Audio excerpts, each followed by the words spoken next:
On July 21st, 2017, in an issue of Weekly Shonen Jump, it was announced that One Piece, one of the most popular anime and manga series in the world, was going to be getting a live-action, Hollywood-style adaptation on Netflix to commemorate the manga's 20th anniversary. And pretty much every single person who heard about this news thought that this would be a bad idea. I mean, there was no way a live-action adaptation of One Piece would be anything other than an absolute train wreck. Not only do live-action anime adaptations generally just have a reputation for being awful, but Netflix ones especially have been made fun of so much to the point where they've become a huge meme. Live-action comic book adaptations were the hot thing in Hollywood for a long time, but since anime was becoming more and more mainstream, it was only a matter of time before they would start taking a crack at adapting more manga. It's not like live-action adaptations of anime and manga are a new thing, especially for Netflix. In the past few years, there have been a lot of announcements for various anime adaptations. We've got announcements for live-action My Hero Academia, Naruto, One Punch Man, Akira, and of course, Cowboy Bebop.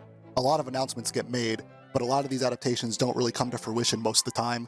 Though of course Cowboy Bebop did eventually come out, but more on that later. A lot of people just hope One Piece would end up like Naruto, announced for years and years, but never actually coming out. It's just one of the many examples of Hollywood throwing so many ideas to the wall and hoping they stick, and most of the time they don't. I mean hell, the only reason Dragon Ball Evolution exists was because of the 2007 writers' strike, making executives desperate to just dust off any old scripts they had, no matter how old or how shitty, just because they weren't able to hire any writers to write new scripts for them. I guess it's not all bad, because if it wasn't for that movie, we wouldn't have gotten all the new Dragon Ball content we have today. But anyway, that's a video for another time. After its initial announcement, we had to wait a really long time for One Piece to actually come out. When it was announced in 2017, the One Piece anime was just starting the Whole Cake Island arc, but then once the show released, it was finishing up the Wano arc. Since then, the show has gotten way more popular in the West than it was before, and a large part of that is thanks to the global pandemic of 2020, and that's also a huge factor in why the Netflix show took such a long time to finish. But also the huge leap in quality in the anime adaptation certainly helped, as well as the Wano arc generally being considered one of the best arcs post-time skip. But nowadays, the idea of a live-action adaptation of the series just becomes more and more ridiculous the longer it goes on, not only because there's zero chance the live-action adaptation will ever catch up to the manga, even if it does become wildly successful, but also because recently, the manga's author, Eiichiro Oda, has been doubling down on the cartoony and wacky nature of the series, which just makes the idea of adapting this show into live action even more of an impossible task. But after 6 long years of waiting and pretty much everything going against the show, the One Piece adaptation is finally out, and against all odds, it's actually gotten a lot of good reviews, and even became the #1 show on Netflix worldwide upon release, and stayed on the #1 trending list on Netflix for a very long time. But is this show actually good, or is it just getting overhyped because it isn't as bad as all the other anime adaptations? Well, I watched this show multiple times to answer that question, but first, I want to talk about those 6 long years leading up to this show's release, because I think it'll provide important context for this review. It was a long journey getting to this point, not just for the fans, but obviously for all the people working on the show as well. And it wasn't really up until about 2 months before the show came out that the narrative started to shift from everyone thinking the show was going to end up being dog shit to it suddenly looking like the show might actually be decent after all. So I'm not just going to be talking about the show itself, but I also want to talk about the events leading up to the show's release. So if you don't want to hear me rambling about Netflix, other anime adaptations, the production behind the show, and just want to skip straight to the review, I'll be putting timestamps in the description for everything.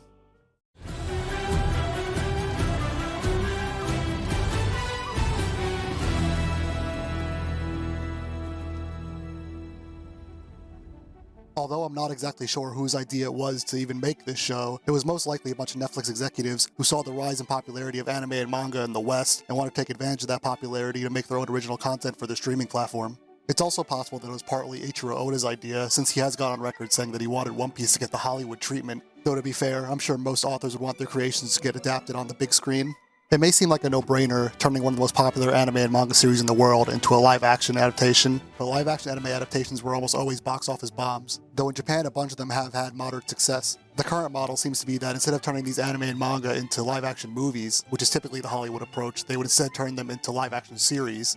Netflix's Cowboy Bebop was announced about a month before One Piece was, and of those 2 announcements, Cowboy Bebop was definitely the show that was much more highly anticipated by the fans. A live-action Cowboy Bebop is something a lot of people have wanted for a long time, and not only is the anime still extremely popular after all these years, but it's also a show that I think could work really well in this form. I mean, many fans have already pointed out that Firefly is basically like a live-action Cowboy Bebop, though I would also say Death Note is also a show that could work really well in live-action, but we all know how Netflix handled that one.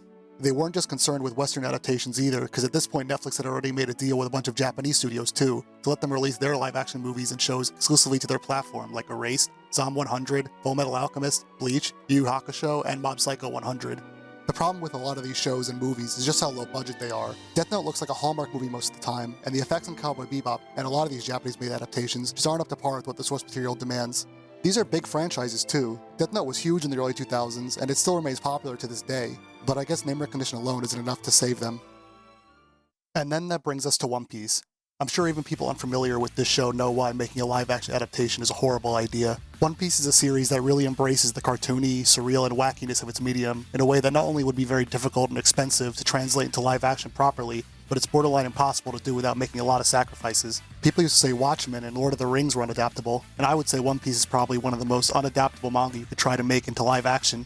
Sure, there have been adaptations before that have been able to faithfully adapt cartoons and comics into live action, and some are pretty on par with the wackiness of One Piece like The Mask, Scott Pilgrim vs. the World, Guardians of the Galaxy, and of course there's also Stephen Chow movies like Shaolin Shocker and Kung Fu Hustle that are extremely anime-like. But it's not just the cartooniness of this manga that makes it such a daunting task, but also how expansive, deep, and ridiculous its world is. At a certain point, it becomes less of a question of can you adapt it into live action, or rather should you even do it at all.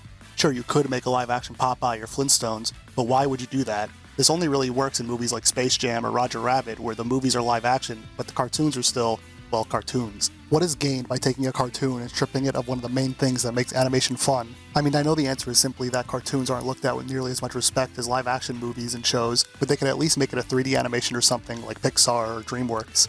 I guess in One Piece's case, one major benefit to this is heavily trimming down the amount of hours you spend reading or watching these arcs, especially when it comes to the anime. The pacing is dreadfully slow most of the time, and there's a lot of filler that people often skip. I've seen a lot of people recommend One Piece to help with that, but I personally wouldn't recommend that for first-time viewers. If the length of the anime bothers you that much, then I would always recommend reading the manga instead. One Piece may have always been huge in Japan, but in most English-speaking countries it was never as big as shows like Naruto or Dragon Ball. Not even when the mid-2010s anime boom happened and we got shows like Attack on Titan and One Punch Man becoming insanely popular. The original American dub of One Piece, made by 4Kids Entertainment, was also partly responsible for why it didn't break out in popularity in most English-speaking countries. But nowadays, that lack of popularity can be attributed to its increasingly intimidating length with no signs of stopping. Eiichiro Oda even said himself that with his declining health, the Netflix show was his last chance to introduce his story to the world and have it reach a mainstream audience while he was still alive to be able to oversee it. I mentioned earlier that the Netflix show was partially Oda's idea, but he probably had more say in its inception than we initially thought. It would explain why we never got an adaptation like this before, not even in Japan. Plus, I'm sure if this was a Hollywood or Japanese-made movie instead of a series, this probably would have turned out a lot worse. It might be kind of weird to say One Piece isn't as big as it could be, considering it's consistently the top-selling manga every year, and it's also one of the best-selling book series of all time. I mean, the only comic book series to sell more than One Piece is Superman, but that had a 60-year head start. But despite its popularity in Japan and many other countries, it's true that it never got as big in the West, especially America. I first started watching One Piece all the way back in 2013, and back then when I would go to my local bookstores or comic shops, it was rare to find them selling any One Piece manga there. Even when I would go to anime conventions, I wouldn't see many One Piece cosplayers, and most One Piece video games weren't being sold in America either. For a while, many people often doubted if the show would even come out at all. With how massive of an undertaking it would be to even make this show, it wouldn't have surprised me if it went through years of production hell, only to get quietly cancelled. It's not like this would be the first time that's happened. Those worries were put to bed, however, when sometime in 2019 a listing for the show appeared on Netflix, only to be removed shortly after. Then a year later in 2020, they actually added the anime to Netflix, albeit it was unfortunately cropped to be 16:9 instead of the original 4:3 for the early episodes, and it only went up to Alabasta at first, but later they would add more, going all the way up to Marineford. And nowadays they even stream the current episodes the week they air in Japan. Right now they're releasing the new Egghead arc episodes every week, even though none of the other post-time skip arcs have been added to Netflix. Even though the show getting a brief listing wasn't exactly an official announcement, it was clear that they added the anime to get people ready for when the live-action version would eventually drop. We just still didn't know when that would be. At this point, we still knew very little about the show, besides that it was being produced by Tomorrow Studios, it would adapt the East Blue Saga, and Eiichiro Oda would be an executive producer. At least the fact that Oda himself was going to be heavily involved, and that they opted to make it a show instead of a movie, was some good news. Though an executive producer could mean anything, and more often than not they didn't really have that much involvement in the series, but he assured the fans that he would not let the show happen unless he was satisfied with the end product. Plus, some more good news was that it was getting the budget it needs to realize this vision. At least those points are pretty reassuring. The show would need a large budget in order to properly adapt the insane world of One Piece, but it was also later revealed that the show would not only become one of Netflix's most expensive shows, but one of the most expensive shows made, period. Each episode of the show would have an even higher budget than the average episode of Game of Thrones. Netflix must have a lot of faith in this project when they're putting a lot more money into it than something like The Witcher, which was supposed to be their Game of Thrones. It may not be a Hollywood movie, but it certainly is getting the Hollywood treatment that Oda wanted it to get. Not too long after the show's announcement, we learned that the showrunner would be Steven Maeda, who wrote for The X-Files, CSI Miami, and Lost. And also the head writer would be Matt Owens, a man who mainly wrote for Marvel stuff before, like Agents of S.H.I.E.L.D., Luke Cage, and The Defenders. So at least he has some experience with writing Netflix shows. Plus he has stated on numerous occasions that he is a massive fan of One Piece, so at least that's reassuring too. We then found out the show would be getting 10 episodes, each 50 minutes in length, which should be more than enough to adapt the East Blue Saga without having to rush through the plot points. On top of that, the show was getting a massive budget, Ichiro Oda was executive producing, and the head writer has written some great episodes of TV and is a massive fan of the property. For the first time, it seems like many people were starting to feel hope that maybe this adaptation wouldn't be a huge dumpster fire, but I thought it was just too good to be true.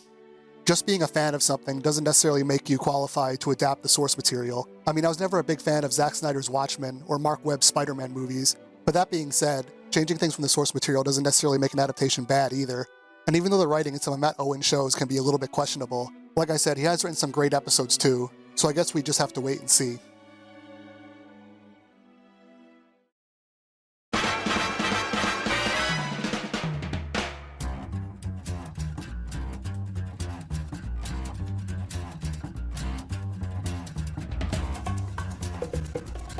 While One Piece was in production, Tomorrow Studios was also hard at work on another live-action anime adaptation for Netflix. That, of course, was Cowboy Bebop, which would eventually release on November 19th, 2021. Production on that show seemed to go a lot smoother than One Piece, but it was also a lot cheaper to make, and wasn't marketed nearly as much, which is strange considering how popular Cowboy Bebop is.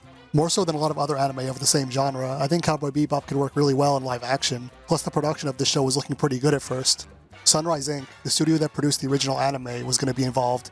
Yoko Kanno of the Seatbelts was coming back to do the soundtrack, and the cast was looking pretty good too, especially Ayn, although I wasn't too crazy about John Cho as Spike.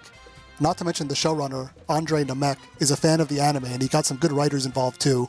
The main writer, Christopher Yost, worked on some good scripts like Thor Ragnarok, The Batman, and one of the best episodes of The Mandalorian, so at least it shows he can write some good sci-fi scripts about space outlaws. So unlike One Piece, for a while it was looking like Cowboy Bebop was going to be a surefire hit. Plus for years it was rumored that the live-action Cowboy Bebop would be a movie, so the fact that it's a show now means that they have a lot more time to flesh out all the plot and characters. But then when the show finally did come out, me and many other fans were immediately disappointed. When the first trailer came out, I thought it looked pretty decent, but I guess the Seatbelt soundtrack and all the crazy editing was just there to trick us into thinking it would actually be good. I'm not going to linger too much on this show since this video isn't about me reviewing Cowboy Bebop. I may do that another time, but I think talking about this show and how the fans reacted to it will help set the stage for what will become Netflix's One Piece. When Cowboy Bebop first came out, I couldn't even finish the second episode, but I recently ended up watching the whole thing in preparation for this video to see if maybe it gets better and I was just being too hard on it. And although I'd be lying if I said the show was all bad, I definitely regret watching the entire show. There are some genuinely good moments sprinkled throughout, and the show definitely has potential, but I think that potential is why so many people were disappointed. And unfortunately, the show did not get better as I kept watching. In fact, it only got worse. I did say before that this show has a much lower budget than One Piece, and it certainly shows. One of the most disappointing things about the show to me was just how cheap everything looked, from the CGI to the sets, and even the costumes. The green screen and CGI seldom looked convincing, and the outfits looked like cheap cosplay to me. But one of the strangest things about this show for me was just how off the tone was. I know the original anime had its funny and goofy moments, but the Netflix version just felt way too lighthearted, almost like it was a parody.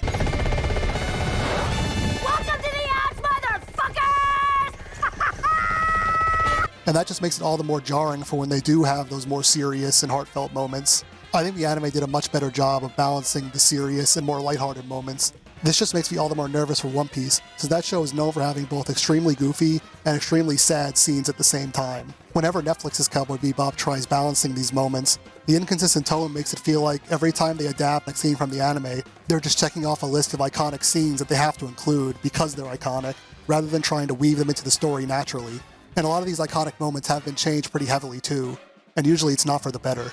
Even though both One Piece and Cowboy Bebop are being made by Tomorrow Studios, I know they don't have the same writers or crew, but if they could fuck up a show like Cowboy Bebop, a show that should have been a slam dunk, I don't know how they're going to adapt something like One Piece. I guess maybe the goofier tone of Cowboy Bebop would work better with a show like One Piece, but it still baffles me that they made it this way. It's so much more unserious and full of quippy dialogue. I also mentioned before that I wasn't a big fan of John Cho as Spike, although he does do as good of a job as he possibly could in both his dialogue and action scenes. Ultimately, I just think he's a bit too old. I'm not going to go in depth with the cast of this show, but I'll just say real quick, Jet was great, Vicious was not, and I feel really bad for the actors who played Faye and Ed. I ended up having a lot more to say about this show than I thought, so maybe one day I'll do a full review on the Netflix show. I don't really want to watch this show fully through once more, but at least it'll give me an excuse to watch the original anime again, since I'll have to compare the two anyway. At least we got a cool new seatbelt soundtrack out of it. I mean, that's pretty much how I felt about the new Fooly Cooly seasons, that we got new Pillow soundtracks out of them. While both Cowboy Bebop and One Piece were in development, the 2020 lockdowns hit, which affected both productions pretty hard, as well as pretty much every production for all forms of media for that matter. Cowboy Bebop was closer to being finished at the time, so it wasn't as affected as One Piece was, though that means we'd have to wait even longer for One Piece to eventually release. And on top of that, its episode count was dropped from 10 episodes to 8. During this time, the only news we'd be getting about One Piece was the occasional set photo and leaks. We still had no idea who was even playing the Straw Hats, or when the show was supposed to release.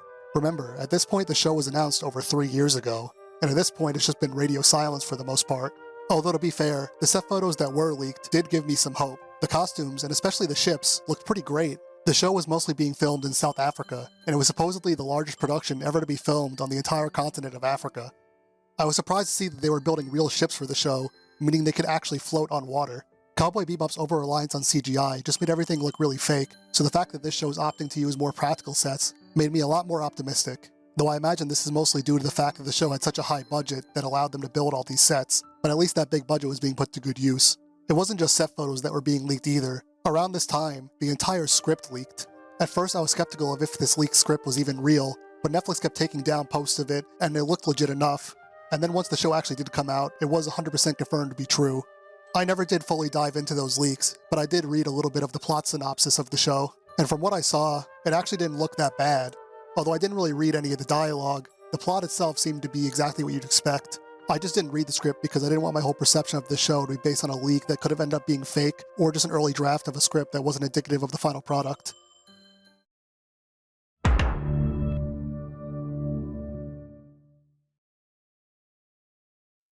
For years, the only way fans would get any sort of updates about the show was through these leaks. But then, just before Netflix released Cowboy Bebop, we finally got a look at who would be playing the Straw Hat crew.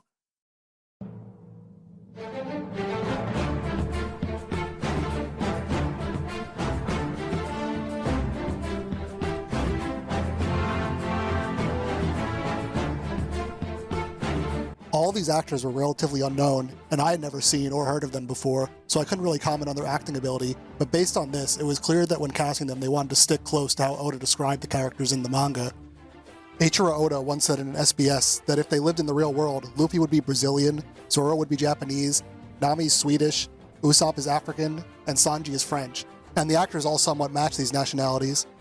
I always thought that SBS answer Oda gave was completely arbitrary, but I suppose this is something that he wanted when casting these characters, though it's not certain if this was all his idea, plus at least it shows some semblance of accuracy to the author's original intent. After we finally learned who would be playing the Straw Hats, throughout the next few years as production continued, we would be getting more and more casting announcements up until the final year when the show was finally set to release. Much like the actors playing the Straw Hats, all these actors were pretty unknown. The only ones I knew beforehand were Jeff Ward and Ian McShane. Jeff Ward I knew as Deke in Agents of S.H.I.E.L.D., and he would be playing Buggy the Clown in One Piece, and Ian McShane was going to be playing the narrator of the show, and he was once Blackbeard in Pirates of the Caribbean on Stranger Tides, which means he's perfect for this show. Of all the people in the cast, he's probably the most famous actor in this show. He was in Game of Thrones, John Wick, and he was of course Tai Lung in Kung Fu Panda. Also, I didn't realize this till much later, but Ian McShane also plays Captain Hook in Shrek the Third, so that's yet another pirate character in his arsenal. We also got to see a more official, behind-the-scenes look at the sets this time, as they released an official video showing them all off. And just like before, they look great.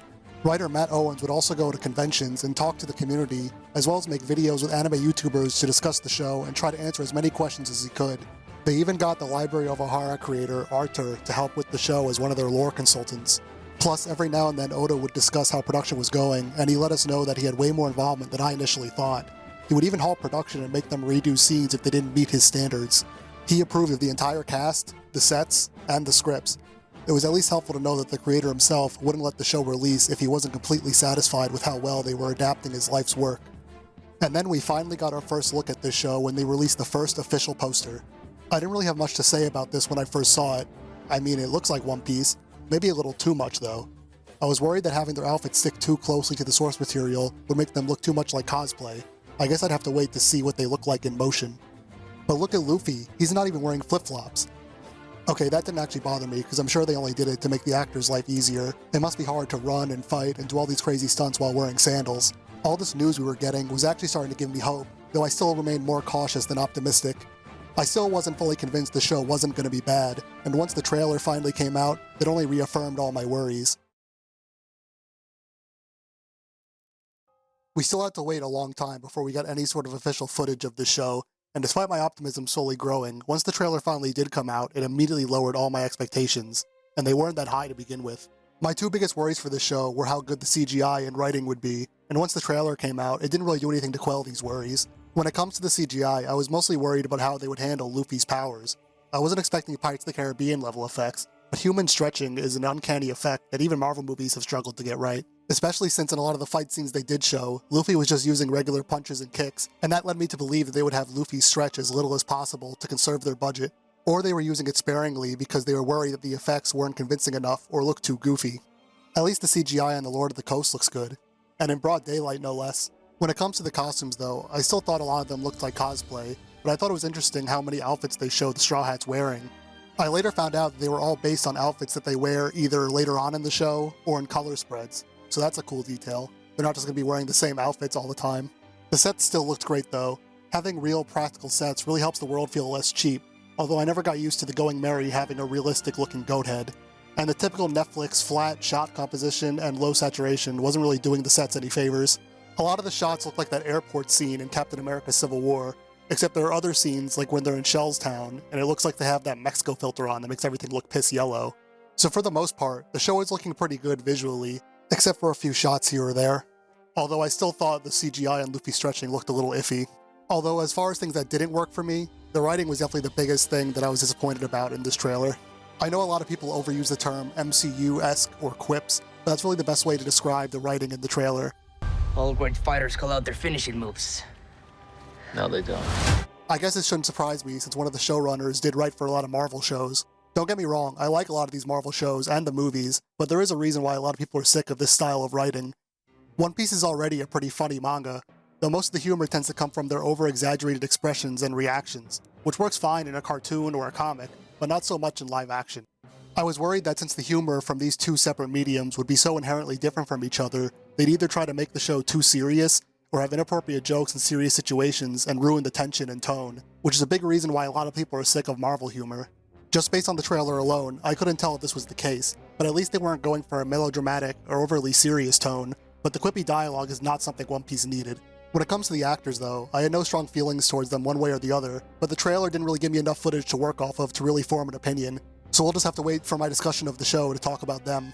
I was worried though that Luffy would get annoying really quickly. I mean, when I first watched the anime, I thought Luffy was kind of annoying, but as the show went on, he really grew on me. But since he's so loud and brash and childish, I was worried all those characteristics wouldn't translate as well into a live-action actor than they would for a cartoon character. At least just based off this trailer, it didn't seem like they were toning down all the things that make Luffy, Luffy, which is a good thing, but like I said, a lot of these characteristics could come off as irritating in live action, so I just hope they do it right. After the trailer dropped, the days of being drip-fed news was finally over. Just like that, we were suddenly getting a whole wave of news, interviews, and most importantly, merchandise. There were Times Square ads, figures, toys, a One Piece themed Xbox, and even snacks. We also got a bunch of interviews with the cast, and videos of them hanging out to show off their chemistry together, as well as videos of Iñaki Godoy meeting Ichiro Oda and Mayumi Tadaka. He also got to go to the Shueisha office where the manga is made. Iñaki is one of the few people in the world who not only got to see what Ichiro Oda looks like, but he also got to go into his office and chat with him. Oda had to approve of all the casting of the Straw Hats himself, and then when they were trying to find the right person to play Luffy, Oda said he chose Iñaki because he was the only person in the audition who made him laugh. Other members of the cast and crew got to meet with Oda too, and they even gave him his own creepy-looking Den Den Mushi as a gift. So with all this marketing and the promos, this show has been getting a huge push from Netflix, even more so than Cowboy Bebop ever did. It seems that they're really confident in the show. Either that or they're just forcing it and the show's still gonna inevitably flop. So now that the release date was getting closer, we were getting more footage in the forms of trailers and clips, and unlike the first trailer, all this new footage we were getting was making the show look a lot better. Lots of people got to see the show early too, and both fans and critics alike all gave it very positive reviews. I almost couldn't believe it. Could this show actually be good? Well, now after all that build-up, we can finally answer that question. I still couldn't even really believe that we were getting a live-action One Piece at all. And yet not only were we getting that, but it was actually getting positive reviews from both fans and non-fans alike. But I didn't just watch the show in English, I also watched the Japanese dub as well. And that was because for the Japanese dub of the show, they actually got all the voice actors for the Straw Hats to play their characters, as well as a lot of the other voice actors from the anime returning to play their respective roles. It's kind of weird hearing them dub the characters in a different language rather than in their native language for a change. I also reread the manga up to the Arlong Park arc, since that's when the show ends, just to compare the two. Although the show should stand on its own, it is important to compare it to the original source material, since it is an adaptation after all. So anyway, let's finally begin with the first episode.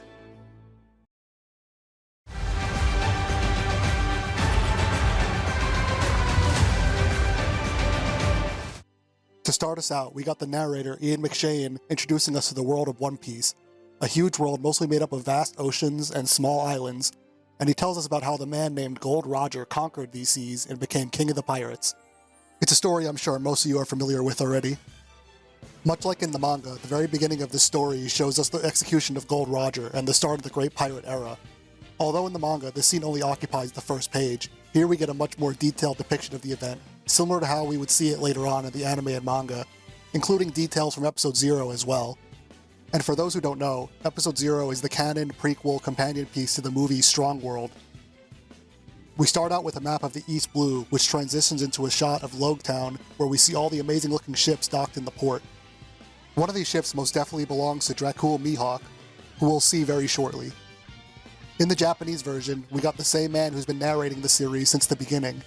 I'd recognize his voice anywhere, he's pretty much his own character at this point, which is why I'm glad they got someone like Ian McShane to portray him in the live-action version. Although once we hear the first actual characters speak, their voice I don't recognize, and it turns out it belongs to Monkey D. Garp. I guess they couldn't get all the original voice actors for this version, but his voice isn't any less jarring in English either. The reason I say this is because his actor, Vincent Regan, speaks with his natural Welsh accent, which isn't a bad thing, it's just not what I expected for Garp, especially since his grandson has a completely different accent too. Although unlike the 4Kids dub, which gave Shanks an Australian accent and Sanji a weird Brooklyn accent. Hey, love a girl who treats me like dirt. I'm okay with the characters having different accents in this version, since it's just the actor's natural voice. No, I didn't know who Vincent Regan was before watching the show, but he isn't as unknown as most of the other actors here. He was in Troy, 300, Snow White and the Huntsman, and the remake of Clash of the Titans. Speaking of Garp, at first I thought it was weird he was even in this scene at all. In the manga, Garp wasn't present for Roger's execution, but I actually think it makes a lot of sense, especially since they have so much history together. Gold Roger is portrayed by Michael Dorman, and the makeup on him looks great. The yellow teeth are kinda gross, but it makes sense that a pirate wouldn't have proper hygiene. Plus I like the exchange between Garp and him when he asks him if he has any last words, and his first instinct is to give him a snarky joke. You have any last words? Yeah. You take these off. Starting to itch. It efficiently displays his carefree attitude in the face of death, while also hinting at their long history together. We then get a look at the most important character in the whole series, the man who asks Gold Roger where the One Piece is. This is where we get to hear the famous wealth, fame, and power line, which is normally said by the narrator, but here it's said by Gold Roger himself, as he encourages everybody to go out and find the One Piece for themselves, thus kicking off the Great Pirate Era. At the execution, we see a lot of familiar faces that fans will certainly recognize. We got a young red-haired Shanks with his straw hat, Mihawk, a young smoker, and a man in a green cloak who I assume must be Dragon. This is actually the only time we see Dragon in the whole series. I mean, we don't see his face, so it could be anybody, but it's almost certainly supposed to be him, since the last 2 episodes of the show were supposed to be the Logtown arc, but they were cut when the show went down to only 8 episodes instead of 10. It might not even be his actor in there, since I doubt they paid him just for an appearance where you don't even get to see his face. One thing I don't like about this scene though, is that we see Roger dying. It may seem like a strange nitpick, but in the manga they don't actually show how Roger gets killed, and I think that's very deliberate on Oda's part. It's not really a problem with this show though, because they also depict it in the anime, but I always imagined that he got beheaded by the 2 pikemen, but here they just straight up stab him, which is a way more slow and brutal way to kill him. Though in the 4Kids rap, they say he got hung from the gallows. And of course, this is the incident that kicks the whole series off, and over 25 years and 1,000+ chapters later, no one has ever found the One Piece since. We don't even really have any hints as to what it might be. The only thing we know is that when Roger saw it, he laughed. I still see people say that the One Piece is probably going to end up being the power of friendship or something intangible like that. But we know at the very least it is something tangible. Whitebeard said once it's found, it'll turn the world upside down in his famous speech where he says the One Piece is real. Plus, if the One Piece did end up being something very unsatisfying like that, there would probably be an angry mob at Oda's doorstep. But anyway, I'm already over 25 minutes into this video, and I've only talked about the first few minutes of this episode, so let's keep moving. So now that the introduction is out of the way, we get the introduction to the protagonist of the series, Monkey D. Luffy. His introduction here differs from the anime and manga, because in the anime we're introduced to Kobe and Alvida first, and in the manga we get the flashback of him as a child first. Here we see him talking to someone about his dreams to be a pirate, who turns out to just be a news coup. The CGI here looks pretty good, and I'm glad they let the news coup keep their funny little outfits instead of just making them regular seagulls. But Luffy's little mutiny joke is one of those lines in the trailer that I didn't really care for. It just feels very un-Luffy-like for him to say something like that. In the manga, as soon as Luffy sets out to become a pirate, once you turn the page, he immediately gets sucked into a whirlpool. I don't want to keep comparing this show to the manga, but I just think it's a perfect representation of One Piece's comedy, whereas in the live-action version, it doesn't really come off as funny. Plus, I'm not going to harp on it too much because the anime doesn't get that scene right either. But anyway, now we get to see some real pirate action. These were always some of my favorite scenes in Pirates of the Caribbean, watching these practical ships get blown to pieces by cannons. I have no complaints for the action so far, especially when Alvida uses her club to bash some guy's brains in. She even makes Kobe clean it up. There are actually a lot of pretty gory scenes in this episode, but the rest of the show never really lives up to that. The violence later on is a lot more subdued like a typical anime. I mean, not that One Piece isn't violent or anything, but usually the most you'll see is just a large amount of blood. Another thing I really like about this show is how they introduced the major characters. All the pirates in the show are wanted criminals, so they also have bounties to go with them. A lot of people use One Piece's bounties as a pseudo power scaling system, but a character's wanted poster isn't meant to show off how strong they are. It's mainly just how much of a threat they are to the world government. In the manga, major characters are typically introduced with these text boxes that describe who they are, but here the show uses their wanted posters, so it's mainly used for the pirate characters.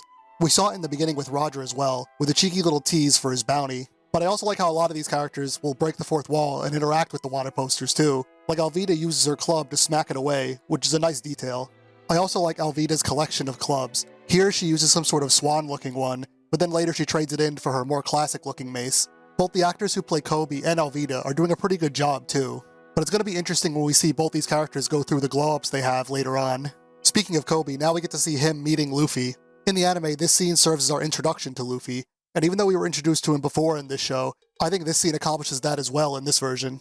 I mean, the first thing we see Luffy do, while being completely oblivious to the situation, is look for food, and then scold Kobe for giving up on his dreams. Well, actually, before we get that, we see some of Luffy's backstory. Not the entire thing, though. In this adaptation, we get it in bits and pieces, and the rest of it we'll be getting in the next episode. The flashbacks are segmented here so that the story keeps moving along, but in the manga, Oda typically gives them to us all at once. It's pretty much a staple of this series, giving a major character a fleshed-out backstory, typically during a key moment during their arc. In a lot of anime, it's pretty much a trope to give a character a dramatic backstory, usually right before they die, but in One Piece there's some of the best moments in the whole series, so I was really hoping this version would get them right, mainly because a lot of these scenes will feature child actors having to give tear-jerking performances, and more often than not, kid actors can be very hit or miss, and if those flashback scenes don't land because of a bad performance, it can really ruin this show, even if all other aspects are great. Luckily, I think all the child actors in the show do a pretty good job, which then brings us to a 7-year-old Monkey D. Luffy trying to convince Shanks to let him join his crew. Shanks refuses, because he's just a kid, but as we later find out in the anime, Shanks already had a kid on his crew. But anyway, here young Luffy is played by Colton Osorio. He does a good job, like I said, but his voice doesn't really match Iñaki Godoy's accent. At least this show had the balls to show young Luffy stabbing himself in the eye, since the anime was too cowardly to show it. Though much later on, the anime would finally depict that scene, but if you were an anime only and never read the manga, there's a good chance you went a very long time without even knowing how Luffy got his trademark scar. I also like that they give more of an explanation for as to why Luffy even does this at all. In the anime, it's mainly just because he wants to prove to Shanks how much of a man he is and that he's not a kid. Here it's pretty much the same, except before he does it, Shanks points to his scars as proof to how dangerous the sea could be and why it's not fit for a child. So Luffy then thinks to himself that if he has his own battle scars like Shanks, then he'll be a man. Obviously this doesn't work, but at least he gets a cool scar out of it. And then after the flashback ends, Alvida catches Kobe trying to help Luffy escape, and then we get our first true look at how the show will depict Luffy's insane fighting style. To my surprise, they actually showcase Luffy's powers very well here.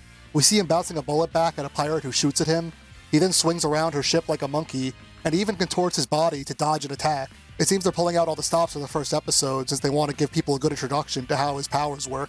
Although when he does the Gum Gum pistol on Alvida, it doesn't have as much impact as I wish it did. And the CGI does look a little bit wonky, but I'll give it a pass because this was a fun fight scene.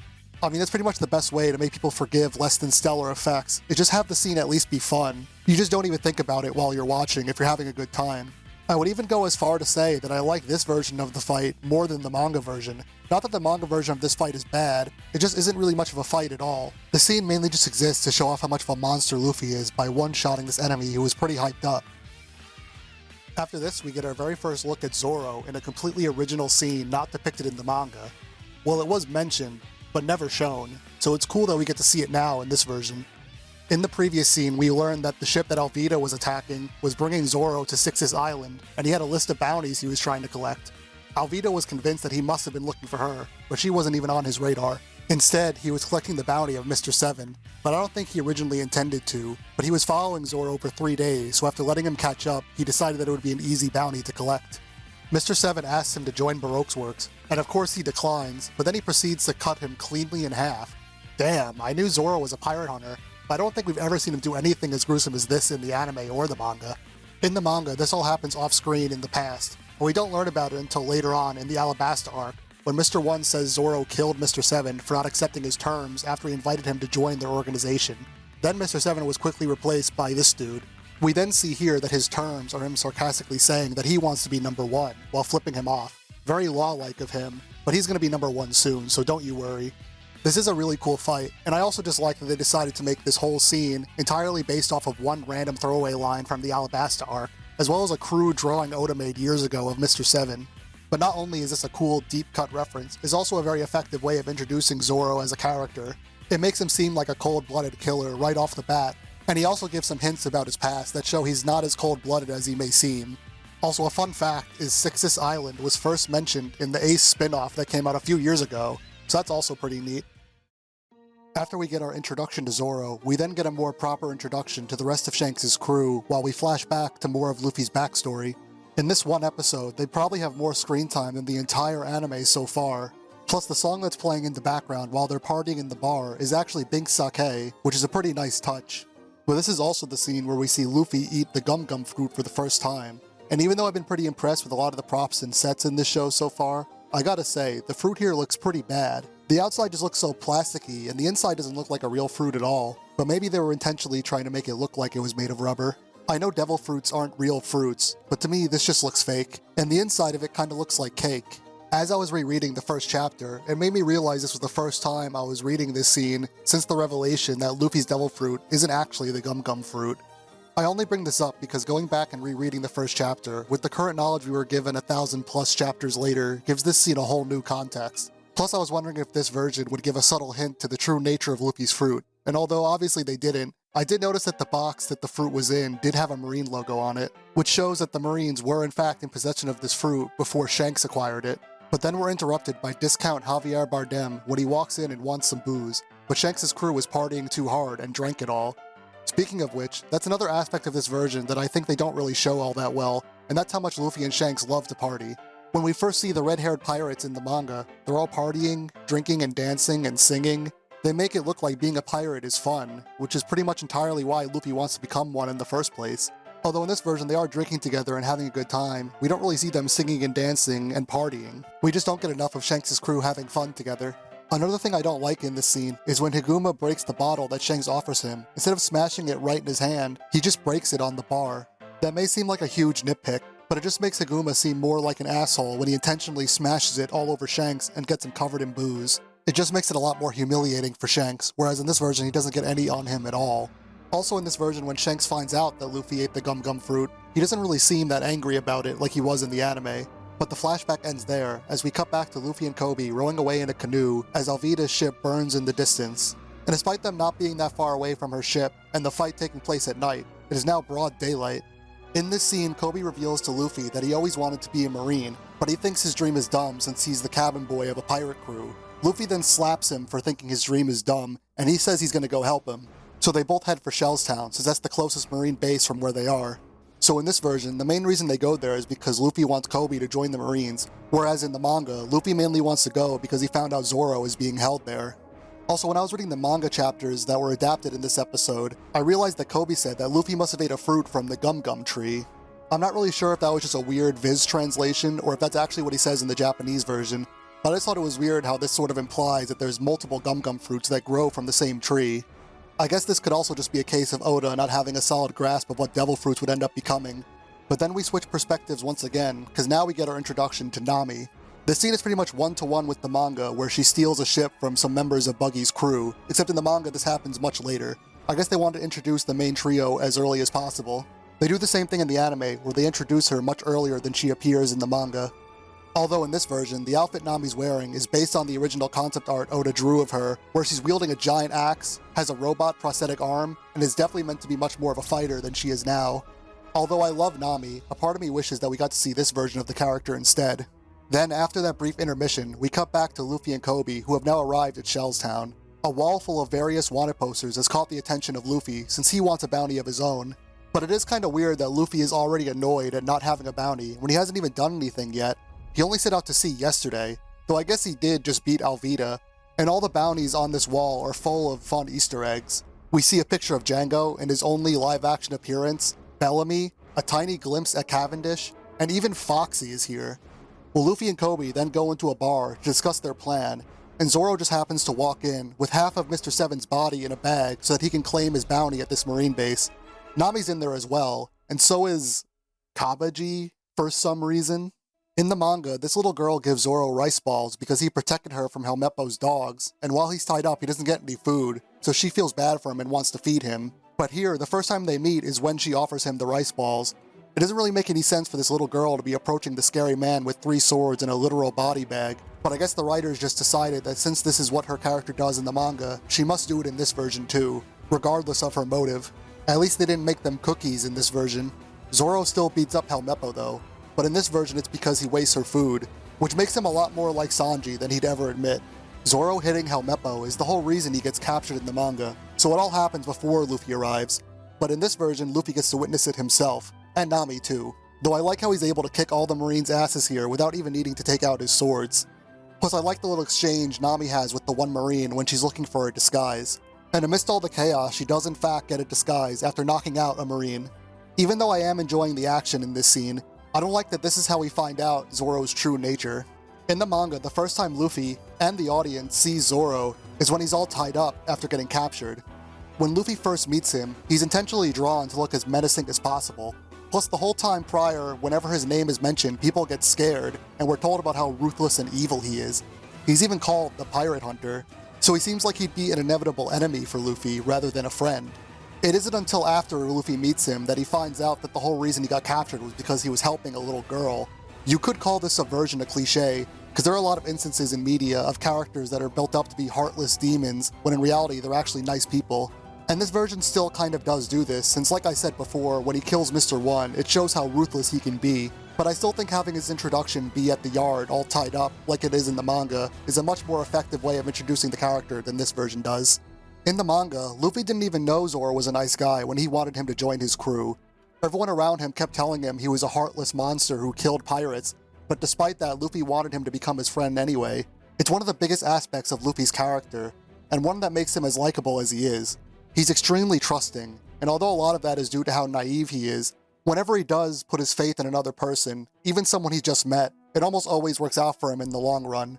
Although his naivety may seem like a flaw, he actually is really smart when it comes to people's emotions. He's very good at reading people, so more often than not, him trusting people isn't really a fluke. That's why Mihawk says that Luffy's greatest power is his ability to make allies wherever he goes. Even former enemies that Luffy doesn't trust will come to his aid when he needs it. Well, since I enjoyed the fight scene, but I didn't like Luffy's introduction to Zoro, let's end this compliment sandwich by saying that I love Helmeppo.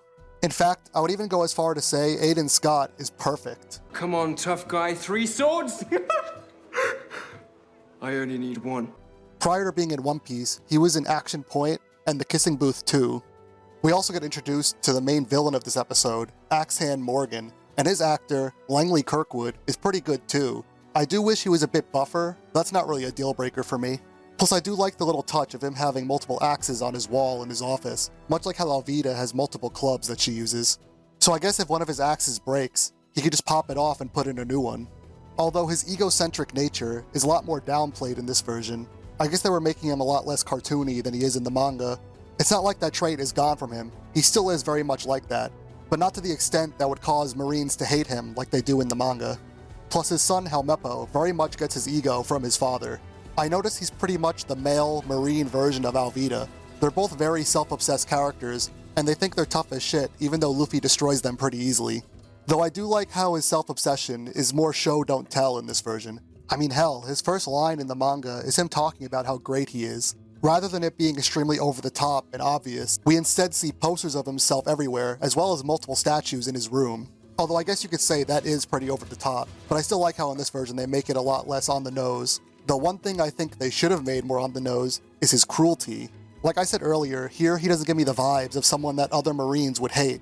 He may be egocentric, but he doesn't come off as mean, more so just strict. I mean, he does still hit his son, but Helmeppo's a little shit and absolutely deserves it. I mean, you could still make the argument that he is mean, but in the manga he's downright evil. I mean, it's not just important for Morgan and Helmeppo's character for him to be like that, but also it's a big part of Kobe's whole arc. It's like how before I was talking about how everyone, especially Kobe, thought that Zoro was a ruthless monster, but then he found out he was a nice guy. But then when he meets Helmeppo and Axe-Hand Morgan, his whole worldview is flipped upside down. I mean, in this scene, Luffy practically spells it out to Kobe. Plus, I also didn't like that when Luffy goes to recruit Zoro, after he declines his offer to join his crew, Luffy just sort of leaves. I mean, I know he's not actually giving up, but Luffy doesn't take no for an answer, and then he ends up in the basement of the Marine base where he encounters Nami instead. Speaking of Nami, I thought this when I watched the trailer, but now that I'm watching this show, there are a few scenes where her hair looks like a wig. Not that I would blame her for wearing a wig, and the wig itself doesn't necessarily look bad. It's just that she did actually dye her hair for this role, so when you have some scenes with her natural hair and other scenes with the wig, it just looks very jarring. I assume it has something to do with the reshoots. Though I do like her new extendy power pole, because in the manga, her staff splits into 3 separate pieces that she keeps on her hip. And I assume assembling those 3 pieces together into one long staff would probably be a lot harder to do in live action, whereas in the anime she just does it instantly. Here, Nami is way more reluctant to have Luffy help her get the map, whereas in the manga, she's the one who suggests that they should team up. Granted, in the manga, she does become reluctant at first once she finds out Luffy is a pirate, but it's not like working with pirates is beneath her. She's completely fine working with one temporarily if it'll help her achieve her goals. I mean, it's not like I don't get why Nami wouldn't want Luffy helping her in this version, but Nami's also the type of person who would do literally anything for treasure, especially at this point in her story.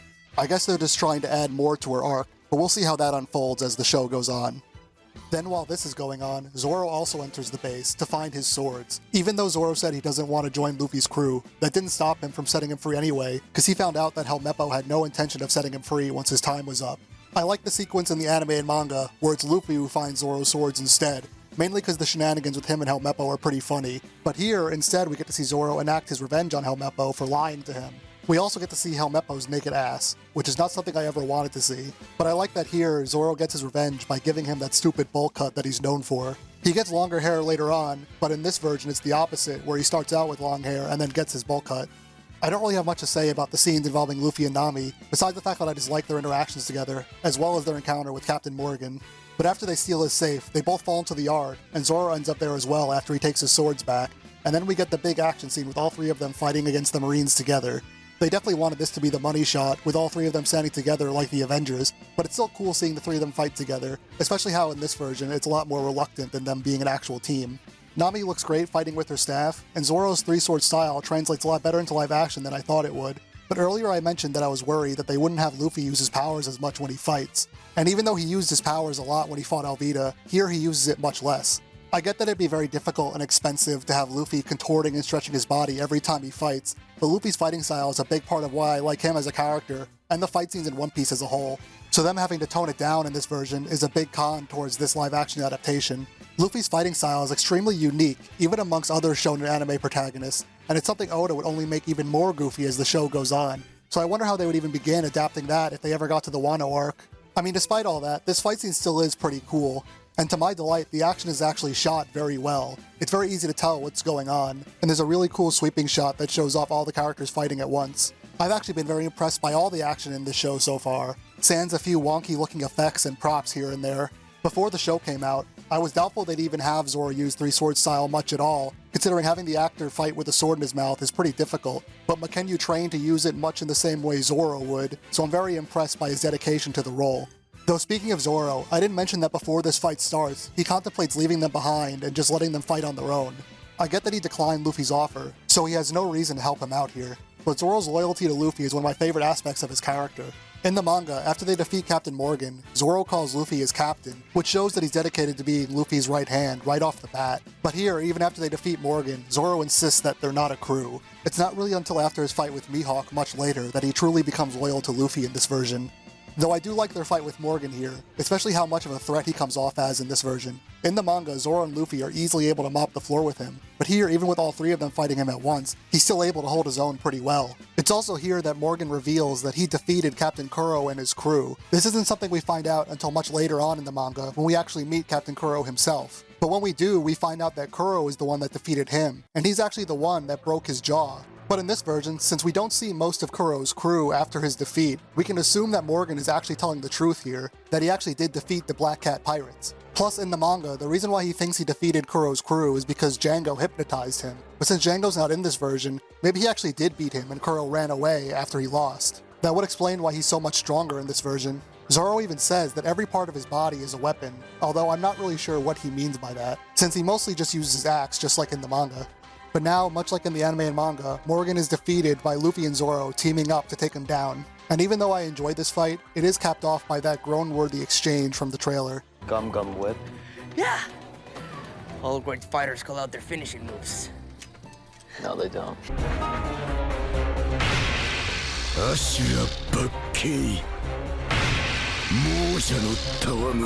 Plus, I was upset that Kobe didn't get to take part in the action in this version. In the manga, he even gets shot while trying to untie Zoro, but he still redeems himself in this version by getting to punch Helmeppo right in the face at the end. Speaking of Kobe, although I think Morgan Davies does a good job in the role, I do think his character was a little underwhelming, at least in this episode. Here, we don't really get a good sense of his relationship with Luffy. Sure, it's there, but in the manga, he risks his opportunity to join the Marines and even almost gets killed to try to help Luffy. Plus, at the end, he says that he believes that Luffy will become king of the pirates, but here he's always doubting Luffy's dream, even though Luffy believed in Kobe's dream right from the start.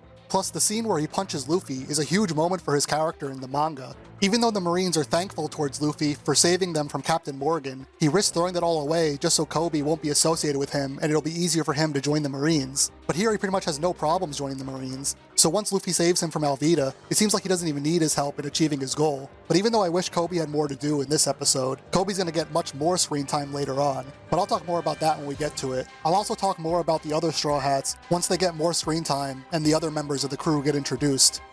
So to conclude the first episode, we find out Vice Admiral Garp is going to hunt down Luffy for stealing a map of the Grand Line. But he's not the only one who wants Luffy, because we get our first glimpse at Buggy, who also wants the map for himself. Once I finished watching this episode for the first time, despite all my doubts and a few things I didn't like here and there, my reaction towards this first episode was way more positive than negative. To sum up my feelings, I basically felt like this once the episode ended. Oh my god! They did it! They pulled through! It's not shit! I just couldn't believe they actually pulled it off. The actors were all doing a good job, the fight scenes were fun, the sets looked amazing, and I really liked the soundtrack so far. I haven't talked about the music much, besides that nice cover of Bink Sake, but it kinda reminds me a lot of Pirates of the Caribbean. I guess it makes sense, because it is a pirate show after all, but I guess that may make it derivative to other people, especially when compared to the anime's iconic soundtrack. But I've been listening to the soundtrack a lot while editing this video, and I think most of the songs sound great on their own. Even though I did just compare it to another movie soundtrack, I think it does a good job of standing out on its own and not trying to be too much like the anime soundtrack, while still having a few nods here and there. So despite a few critiques and fanboy nitpicks, overall I really enjoyed this episode. At least way more than I ever thought I would before it came out, and I'm actually looking forward to seeing the rest. So let's not waste any more time and jump right into episode 2.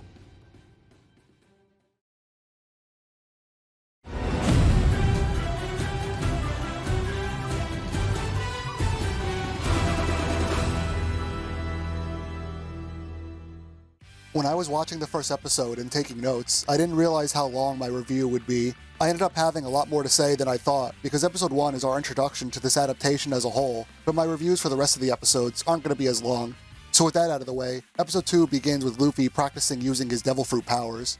In the manga, our first indication towards the true nature of devil fruits comes in Buggy's flashback with Shanks, but since we don't get that in this adaptation, instead Makino explains it to Luffy in this scene. Though in this scene, Shanks also says that he's going to go after the One Piece, but in the manga, he doesn't start doing that until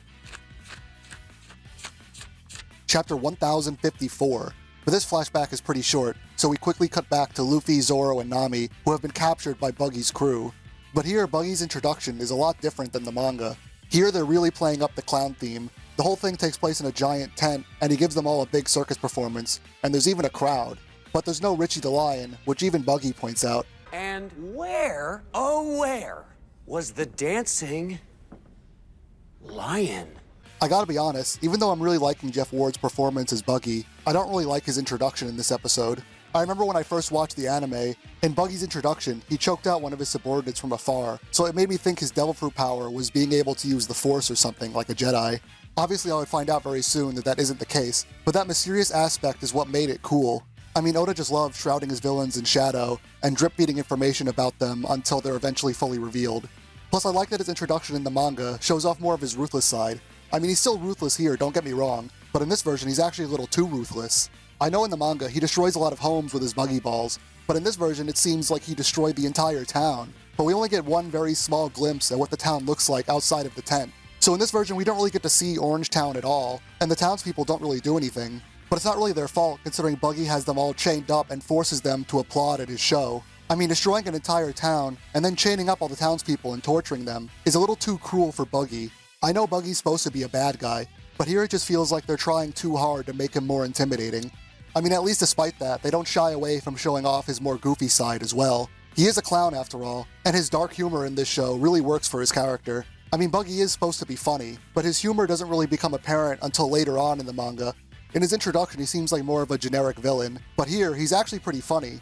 Plus, it certainly helps that they got a great actor to play him. Like I said before, I love Jeff Ward's performance, and when he was announced to play Buggy, he was one of the few actors in the cast that I actually knew beforehand. I loved him as Deke in Agents of S.H.I.E.L.D., and in that show, he also plays a fun, silly character. I also like that they kept his insecurity about his big red nose. In the manga, Luffy made fun of him for it all the time, but here he doesn't even do it on purpose, and he still gets mad, and I thought that scene was pretty amusing. What did you just say? Just that everyone knows who you are. But in this scene, Buggy says that the reason why he wants the map of the Grand Line is because he also is going to go after the One Piece. And much like Shanks, in the manga he never really seemed interested in it until way later. Buggy's the type of pirate who only cares about treasure if it involves jewels and gold, so the fact that he never went after the One Piece until it became beneficial to him leads us to believe that the treasure is more than just riches. But after this, we switch back to Kobe, who's in Marine training with Helmeppo. I'm really glad this show decided to adapt this cover story, especially since the anime didn't adapt a lot of them, and even people who read the manga sometimes skip them. But a lot of them end up being really important later on. Plus this means we get to see more of Helmeppo, which is a nice bonus. Seeing what goes on outside of the Straw Hat's adventures is a large part of what makes the show feel so alive, and the cover stories are a big part of that. But as we'll soon learn, they're not just adapting the cover story here. This is leading into a whole B story that spans the entire show, but we'll discuss that more as the story continues. But one last thing before we switch back to Luffy and Buggy is that I really like that Garp gets to wear his dog hat. Even though in this show he doesn't really have a reason to, it's an aspect of his character design that I wish they kept in the manga. So we then cut back to the A-plot, where we quickly learn that this adaptation of the Orange Town arc is going to differ vastly from the anime and manga. I mean, the first episode changed a lot of things too, but here, pretty much every aspect of this arc is different, besides the fact that Luffy gets captured and he fights Buggy at the end. I know I keep reiterating that change isn't necessarily bad, but here we miss out on some of the key aspects of this arc, like Luffy befriending the mayor Boodle and the dog Shushu. I know they're just minor characters, but Luffy making new friends and allies in every arc, especially when he saves a town, or even a whole country, is a major part of One Piece. Especially since in the anime and manga, we also get Shushu's tragic backstory, which was a fan favorite. I mean, here the villagers aren't even really characters. They're just extras for the background to show off just how evil Buggy is. Another thing that's different is that Luffy isn't the only one that gets captured here. Zoro and Nami get captured too. We don't even get to see Zoro's fight with Kabaji, which also means that we don't get to see Zoro carrying Luffy while he's injured. That was one of my favorite moments from this arc too, because it shows off Zoro's loyalty to Luffy. I mentioned during episode 1 that that aspect of Zoro isn't something we see a lot in this version, but his display of loyalty in this scene in the manga is a big moment for Nami as well. Even though she agrees to help Luffy and Zoro, she still doesn't trust them because they're pirates, but seeing just how far Zoro will go to save his captain is the first time that Nami's worldview is completely shaken up by realizing that pirates can be good people too. Almost exactly like when Kobe first met Luffy. Although here we do see her bonding with Zoro for a bit while they're captured, but not before arguing first. Zoro naturally doesn't trust a thief like Nami, To which she retorts with how he's no better since he kills people for money. Though you'd think Nami would respect someone like him since he's a pirate hunter and she despises pirates. Plus, as we all know, Nami will do anything for money, so it seems a bit hypocritical to me. While this is going on, Buggy's putting Luffy through a medieval torture device in order to get him to tell him where the map is. But Luffy swallowed it right before they were captured. But due to Luffy's powers, all this device is doing is just showing how far he could stretch before breaking. And every true One Piece fan knows that he can stretch about 72 gum-gums. But then Buggy notices that Luffy's hat is exactly like the one that Shanks used to wear. And this is where we learn that they were friends on the same pirate crew together years ago. Though he never says which pirate crew they were a part of, and of course later on we learn that they were both in Gold Roger's crew, yet for some reason Buggy, the guy who loves showing off and thinks he's hot shit, never reveals this to anyone. Plus in this version they never even show his flashback with Shanks, so we don't really get to see how he gets his devil fruit, or why he despises Shanks in the first place. He's very vague about it, he just says he betrays him, but never says how or why. But of course Luffy gets pissed at him for talking shit about Shanks, and when Buggy threatens to put a child in the torture device instead of Luffy since it's not working on him, which again is very overly cruel for Buggy to torture a child. But then Luffy is able to just break out of the device himself, and then he even punches Buggy's head clean off.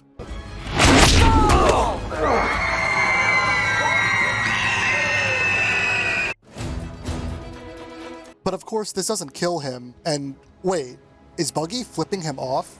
And I'm not making this up. We then cut back to Nami and Zoro, who are still under the custody of Kabaji, and it's funny seeing him trying to act all menacing while he just rode into the room on a unicycle. He says that he's been wanting to kill Zoro for years because he killed his brother in the Goa Kingdom. It's a weird bit of backstory for him that we never get in the manga, especially since despite making it more personal for him, we still never see these two fight in this version. Instead, he just throws knives at him while he spins around on one of those big circus wheels. While this is going on, Garp arrives at Shellstown and he's questioning Kobe because he knows he was working with a pirate with a straw hat. At first he thinks it's Shanks, but then he's surprised to find out that it's actually Luffy. I don't have much to say about this scene, but I'm bringing it up because it's the first time we see a transponder snail, and the first time in the whole franchise we see someone feeding one. I know they're actual living creatures, but in the One Piece world they use them as phones and cameras, so I never really considered them actually needing to eat. Plus the first time I saw them in this show, I thought they were CGI, but it turns out they're actual physical animatronics, and I think they look great. At first I thought the transponder snails wouldn't translate into live action at all, and seeing them now, they still of course look a bit strange, but I think it adds to the surreal nature of this world. But back at Orangetown, Buggy's knocked Luffy out, and while he's asleep we get another flashback, continuing where we left off with Higuma and the mountain bandits coming back for revenge. But now he's gone too far because they made the mistake of threatening Luffy, so Shanks finally decides to take action this time. I love the shot of him pointing a finger gun at the bandit, but then Lucky Roo shoots him, making it look like Shanks has some sort of gun fruit for a split second. But despite that, he never says one of my favorite lines from the show, where he says that guns aren't for threats, they're for action. And it also makes Roo shooting him point blank in the head much more badass. But at least we still get a cool fight scene of all the red hair pirates working together, which prior to One Piece Film Red was something we never got to see much in the anime. They pretty much all use guns, but Lucky Roo tosses his pistol and instead just decides to beat them with his meat. Ben Beckman uses his gun, but he mostly just beats people up with it like a bat.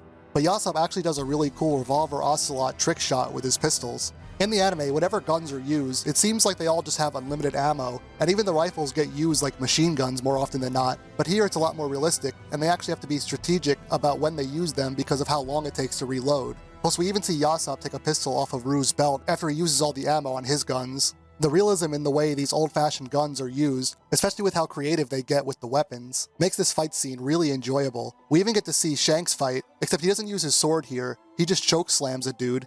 But during this flashback, we keep cutting back and forth to the present, while Luffy is slowly being drowned by Buggy. I'm honestly surprised we haven't seen more One Piece villains try to kill Luffy this way. Buggy then pulls a Darth Vader by asking Luffy to join him, and of course he refuses. But I love his reaction to his refusal. He just looks so angry and confused. Never! Why not? Ah, God!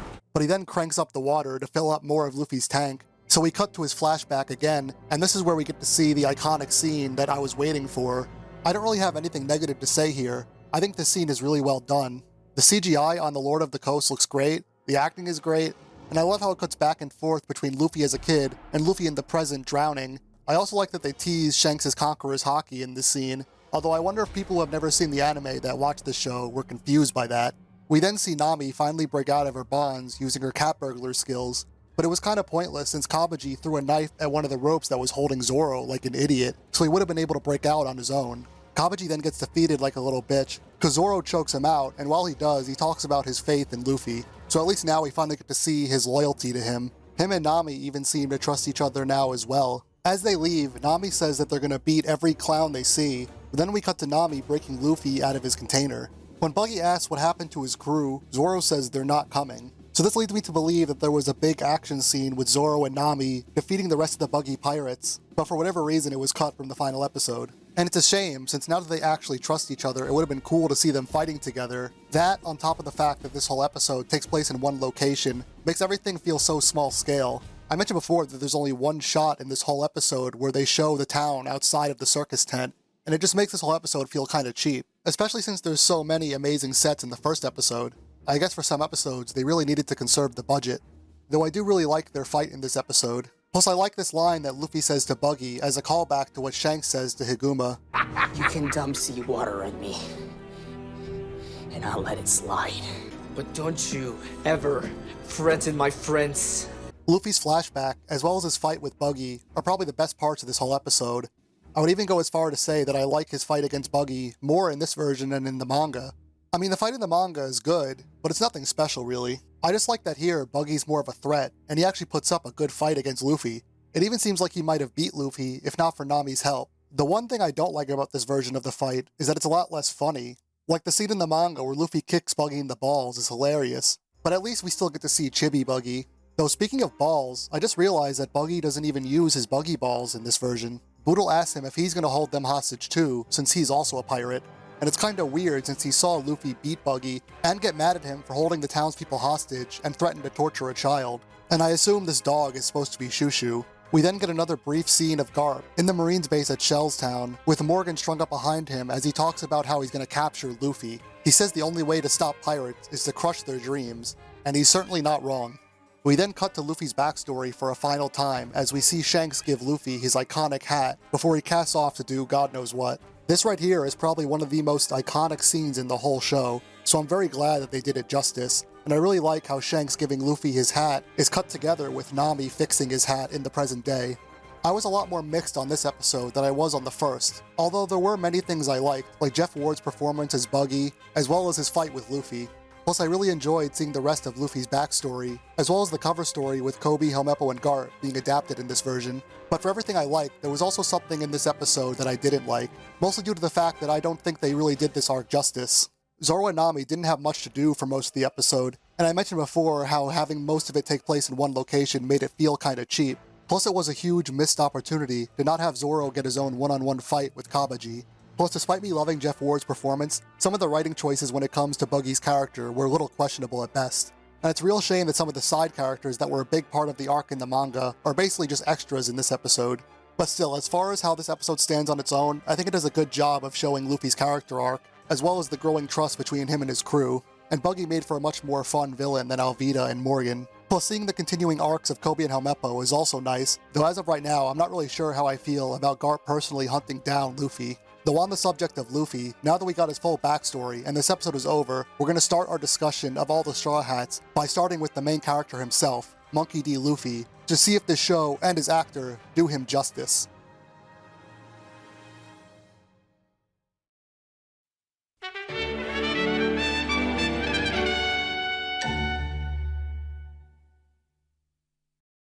Luffy has a lot of characteristics that are common among shonen protagonists. He loves to fight and eat, he's very naive and childish, and he's borderline dumb, yet a genius when it comes to fighting. He's also very loud and abrasive, which makes it easy for him to come off as annoying for a lot of people. His brash and childlike personality could have made him very easily hated amongst anime and manga fans alike, yet despite that, he's constantly at the top of the manga's popularity polls, and he's beloved by fans all over the world. I'll admit that even when I first started watching One Piece, I thought he was annoying, though I think a lot of that boils down to the fact that I started with the Funimation dub. Not that Colleen Clickenbeard's performance is bad or anything, her voice is just a lot harsher than the Japanese one. He's definitely way more annoying in the 4Kids dub than the Funimation dub though. But even though I found him annoying at first, the more I watched the show, the more he grew on me. And I'm not alone in this, a lot of people had the same experience when they first started watching One Piece. Even though he can sometimes be very rude and abrasive, he's very trusting and always helps people with a smile, which causes him to make allies wherever he goes. That lighthearted positivity of his is very infectious amongst people in the show and in real life, but I think a large part of that is also how he's portrayed.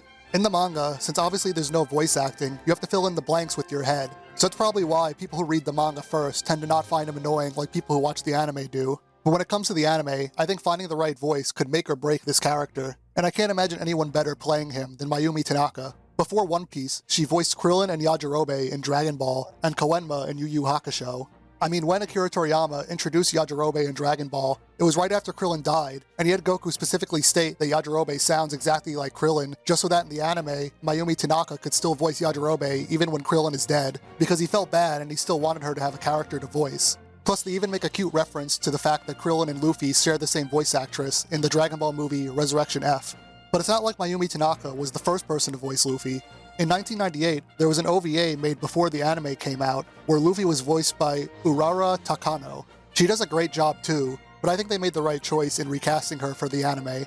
Mayumi Tanaka has been voicing Luffy ever since, for over 25 years, so at this point, she basically is Luffy, which is why it was really cool when we got to see the actor who was portraying Luffy in live action, Iñaki Godoy, get Mayumi Tanaka's blessing, even giving him the straw hat, much like Shanks did to Luffy, as a way of sort of passing the torch to him. But she got to play Luffy in this show as well, along with every other Straw Hat voice actor in the Japanese dub. When it comes to the live-action cast, Eiichiro Oda approved of all the Straw Hats himself, much like he did with the Funimation dub. And much like Mayumi Tanaka, Oda got to put the straw hat on Iñaki Godoy as well, showing the faith he has in his portrayal of his character. Oda and the showrunners both knew that if they couldn't find the right Luffy, then the show wouldn't work at all. Before we got to see them in action, a lot of fans were worried about how Netflix would portray these characters, but knowing they all got approval from Oda himself gave the fans a lot more hope. I was mostly worried that Luffy's loud and childlike nature would come off as annoying in live action, though in this show they do tone down a lot of his character traits to make it fit more with this live action world.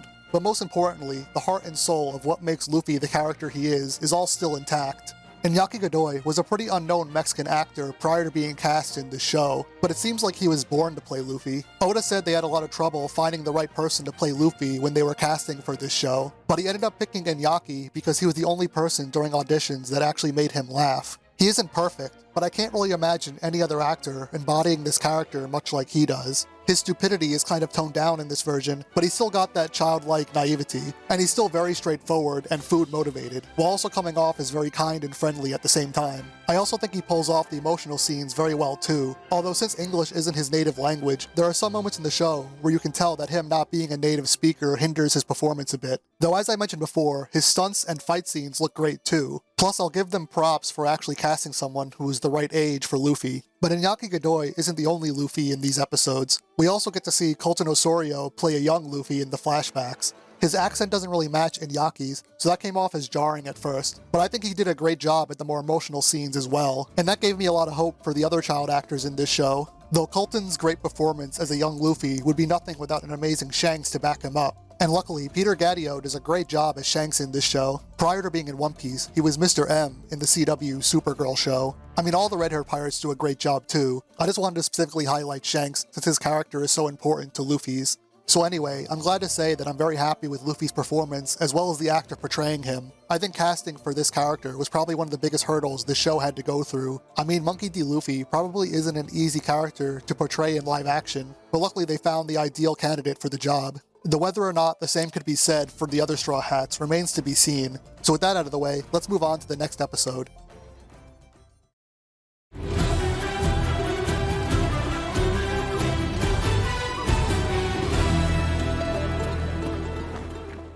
The last episode ended with Luffy announcing that their next stop is going to be the Grand Line, since now they have a navigator and a map to get there. But as we all know, that most certainly is not their next stop. Instead, they head for Syrup Village, where they meet Usopp. Episode 3 is called Tell No Tales, which is a play on the famous line from Pirates of the Caribbean, but also a nod to Usopp himself, since he's obviously known for telling tall tales. The episode starts with him as a little boy ringing the town bell and screaming that pirates are coming. Everyone starts to run and hide, but obviously there are no pirates coming, and the more he does this, the more annoyed the townspeople get. And as many people know, this is a play on the classic Aesop fable, The Boy Who Cried Wolf. And of course Usopp's name is a pun on Aesop, since Uso means lie in Japanese. In the present, we cut to Luffy designing his own Jolly Roger for the crew, and it ends up being exactly like his bad Jolly Roger design from the anime. And this is then interrupted by Zoro, who actually has a funny exchange with Nami. Nami, I think the toilet's busted. We don't have a toilet. Oh. I guess these smaller ships wouldn't have toilets, so they just poop in buckets and throw them overboard. I didn't mention this at the end of the last episode, but I really like Nami's little transponder snail earpiece. It's a cool addition to the series lore, but I wouldn't want to put that in my ear. I also like that once they arrive at Syrup Village, Zoro realizes that they could have just claimed Buggy's 15 million berry bounty. Granted, Luffy also makes a good point by saying that the Marines would probably just try to capture them too, since they're also pirates. But at this point, they don't have bounties, and most pirates don't even know who Luffy is, plus many of them still think Zoro is a pirate hunter, so I think they'd probably be fine. Early on in the anime, they're always hurting for money, so it would have made sense if they claimed a bounty from one of the pirates they've defeated.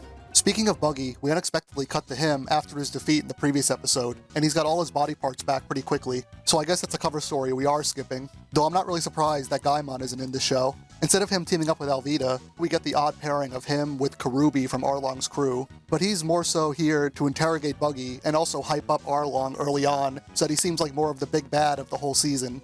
I guess they wanted the show to feel less episodic by having him be an overarching villain, but we'll talk more about this later as more of the side plot unfolds. Back at Syrup Village, Luffy and his crew are looking for a new ship, and he happens to find the perfect one. Zoro and Nami just intend to steal it, which honestly is the smarter move, but of course Luffy wouldn't agree to that.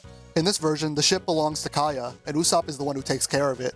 I actually like that change, since not only does it give Usopp even more of a reason to be attached to the Going Merry, but it also gives him more of a reason for fixing it all the time, since he already did that before he joined the Straw Hats. Plus, at least here, he actually has a job, instead of hanging out with kids all day. So yeah, in this version, there's no onion, pepper, or carrot.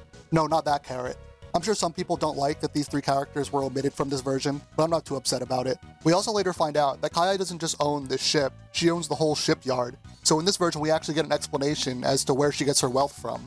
Back at the Kobe and Helmeppo plotline, Garp is impressed with Kobe's knot-tying skills, since he already has experience working on a vessel. Garp then challenges him to a game of Go, so that he can get to know him better. I like scenes like this, but it makes me wonder, how did Kobe get so good at this game? Maybe he played it while he was on Alvida's ship, but he doesn't really strike me as the type to hang out and play board games with Alvida's crew, though I always wondered how Kobe even ended up on her ship in the first place. The show already expands on other characters' histories, some based on things we learn later on in the manga, and some new things they added for this show, like how earlier I mentioned they explained where Kaya's family got their wealth from. Because in the manga, she's just rich, but Kobe's past still remains a mystery, but maybe one day it'll be revealed in the manga.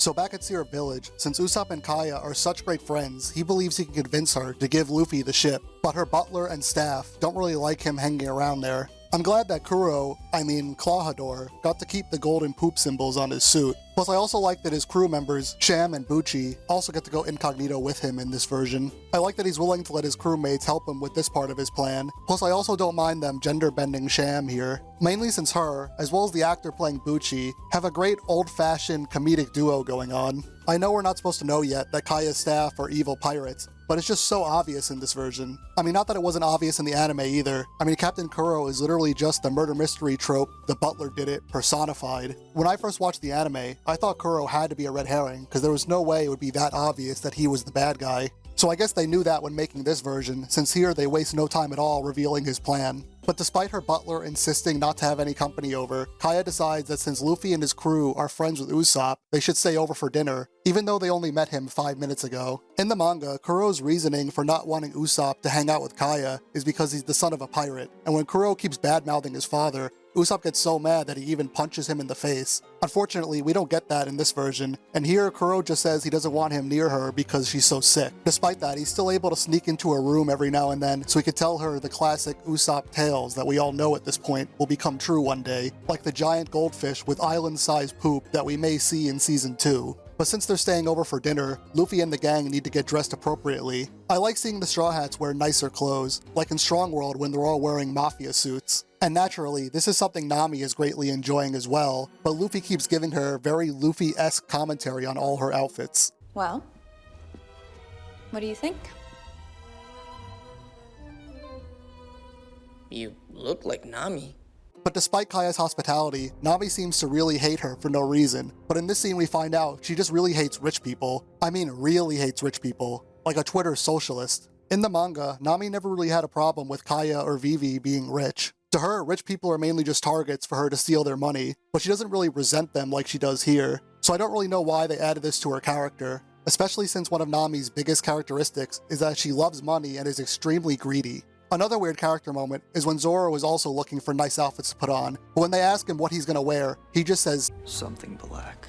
I mean, since when is Zoro someone known for wearing mostly black?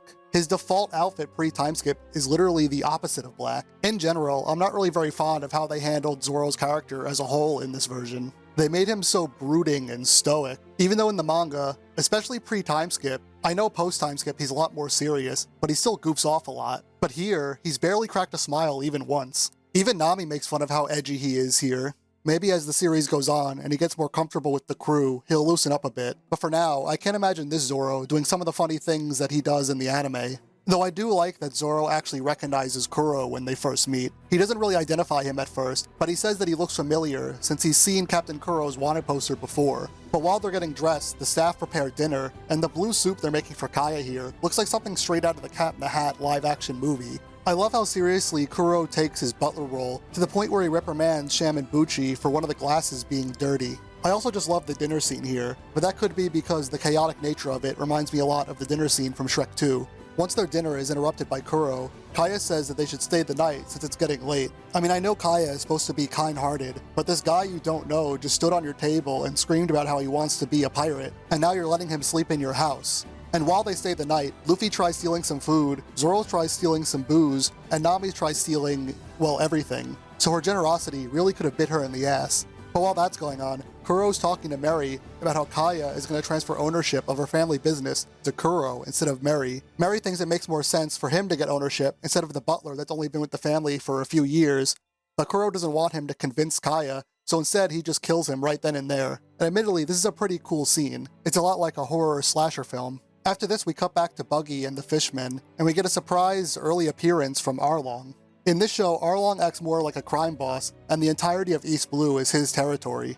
He doesn't want any pirate making big moves without him knowing or paying tribute. I mean, he definitely has the strength to do this, but it's just weird that he cares this much about other pirates or the East Blue at all. He almost even kills Buggy because he destroyed Orangetown. I know in both versions, Arlong's end goal is to rule the seas, but for him the East Blue is just a stepping stone to that goal. So he shouldn't really care what some small-time humans are doing, as long as it's not on his island. So I also don't see why he would care that Buggy blew up some random town, and he especially shouldn't care that Luffy stole a map of the Grand Line.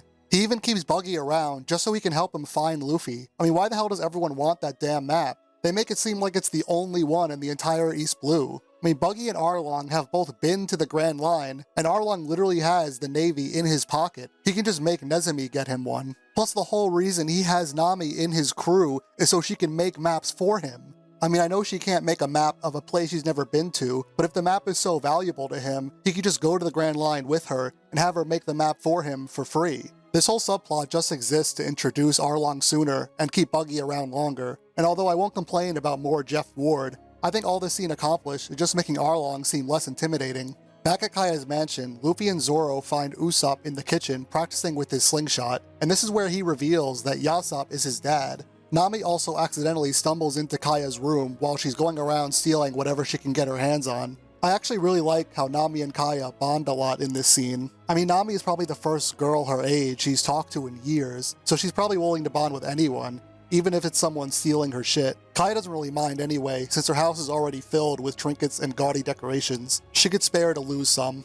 I don't really think Nami even says 2 words to Kaya in the manga, so I like that here they actually start becoming close friends. It reminds me a lot of Nami's friendship with Vivi. While the girls are bonding, the boys also start bonding as well, and I'm really glad that Luffy and Usopp's friendship is done really right in this version. They start bonding because Luffy knows Usopp's dad, and he's impressed with his slingshot skills, and Nami and Kaya start bonding over their parents. Nami really begins to open up here for the first time, and she's more honest with Kaya than she has been with anyone else so far, though she still lies when Kaya asks her if she's lost anyone close to her. In the manga, we never really find out what happened to Kaya's parents, but here she says they died at sea. I think that maybe it was Kuro and his crew that did it, but we never really find out for sure. But speaking of, now that it's been revealed that Clawhador is actually Captain Kuro, now's the perfect time to talk about his plan, because despite being the so-called man of 1,000 plans, it's the main reason I don't like this arc in the manga. I mentioned in episode 2 that in the anime and manga, Captain Kuro defeats Axe-Hand Morgan, so he has Django take over the role as captain for him, and then hypnotizes Morgan so that he thinks he killed Kuro. So then Kuro could disguise himself as a butler and get hired by Kaya's family. So after successfully faking his death, His plan is to hide as a butler for as long as it takes until he can get the inheritance from Kaya's family and become rich. But lucky for him, Kaya's parents just so happen to die right after he becomes their butler, and then she becomes ill almost immediately after that, most likely because the death of her family took a huge toll on her. He says he wasn't the one who killed them, and that their deaths weren't part of his plan. Instead, he just wanted to gain their trust and have his crew rendezvous with him at the island after 3 years, have them pillage the town, and then during all the commotion, Django would hypnotize them into leaving all the inheritance for the butler in their will. Then after that, he'd have their deaths look like an accident, so that he could get the money. So not only did he not plan on Kaya's parents dying, he also didn't plan on her getting sick. But by sheer coincidence, it just made his plan end up working out even better. I mean, what better way to gain the trust of the townspeople and not raise suspicion than by taking care of a sick, recently orphaned girl? But he's not trying to gain Kaya's trust, since he's just going to hypnotize her anyway, so it doesn't really matter to him if she willingly puts him in her will, since he just wants the townsfolk to not question why she would leave all her money to her butler. And that's probably because everyone would assume that Mary would be her first choice for her will. But for whatever reason, in the manga, it seems like she never really considered putting him in her will. That is also if we're to believe that she has no other relatives. But despite that, Kuro just kills him anyway and leaves his body out in the open because he gets frustrated that it takes his crew way too long to get the plan started. Though of course the reason they were taking so long was because they were being stopped by Luffy and his friends. But the only reason they knew about his plan is because Kuro just had to tell Django about the whole thing out in the open where they could hear him. Even though there's no reason for him to tell Django, since he would already know the whole plan. Plus, Kaya wouldn't even have known that it was Kuro that killed Mary if he actually did a good job of killing him, because he ended up not being dead at all, and he ends up telling her the whole thing. Not that Kuro even cares, since he's just gonna kill Kaya anyway. But he was just waiting for his crew to raid the town, since he wanted everyone to think that they were killed by pirates. But wouldn't the townspeople find it suspicious that right before the pirate attack, she leaves everything in her will for her butler? Not to mention he'd be the only person in Kaya's mansion unscathed. All this just so he could live a quiet life, like Yoshikage Kira, except way richer. And I guess Django would just continue leading the Black Cat pirates after that, or he would just go his separate ways. Because I don't think Kuro planned on splitting the money with his crew, even though they helped him out. So yeah, this is just a long-winded way for me to say that I think Kuro's plan is really stupid. So for being a pirate who's meant to be a strategic genius, his plan is really sloppy and relies way too much on everyone not being suspicious of all these coincidences happening to him. I mean, he was able to successfully convince the world that he's dead, and he's not only a pirate, but a master of stealth. He can move faster than the eye could see, so he doesn't really need to play butler for 3 years just so he could steal money from a rich girl. He can get that money anywhere. I guess he's just worried he'll get captured again, but then why draw so much attention by having his crew attack the village?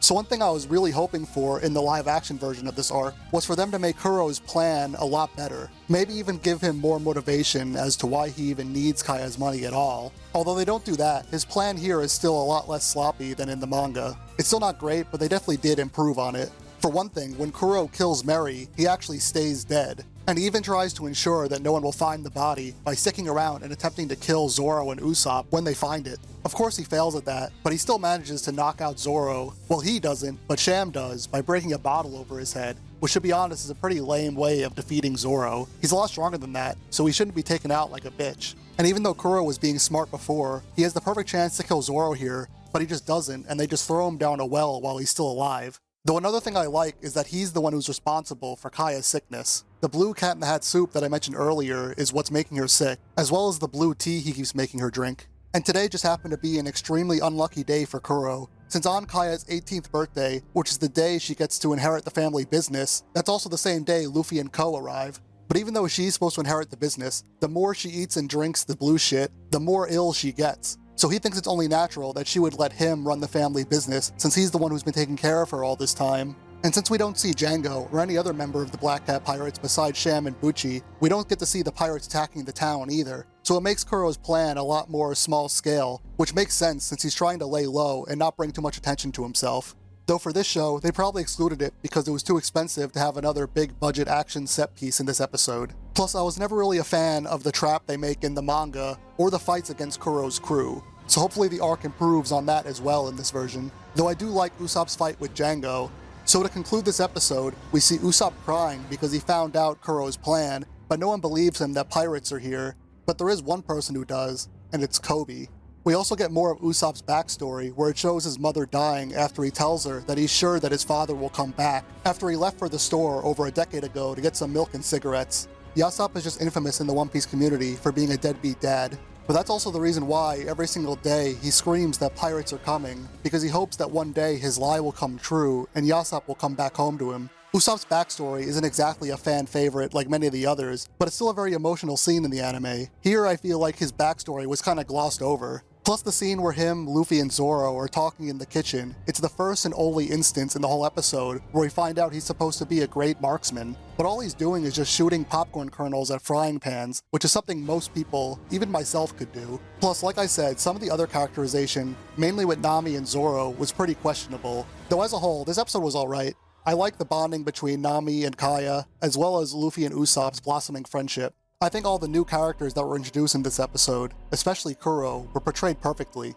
Well, not counting Arlong at least. Now originally I was going to end this episode by talking about Zoro like I did for Luffy in the last episode, but I think moving the Zoro discussion to the end of next episode will make a lot more sense, because I'll have more to say about him after this arc ends. And though I could talk about Usopp now, I'm going to save that for the end of episode 5. Even though the next episode is the end of the Syrup Village arc, since I'm ending that episode with the Zoro discussion, I'm gonna have to save the Usopp discussion for the episode after.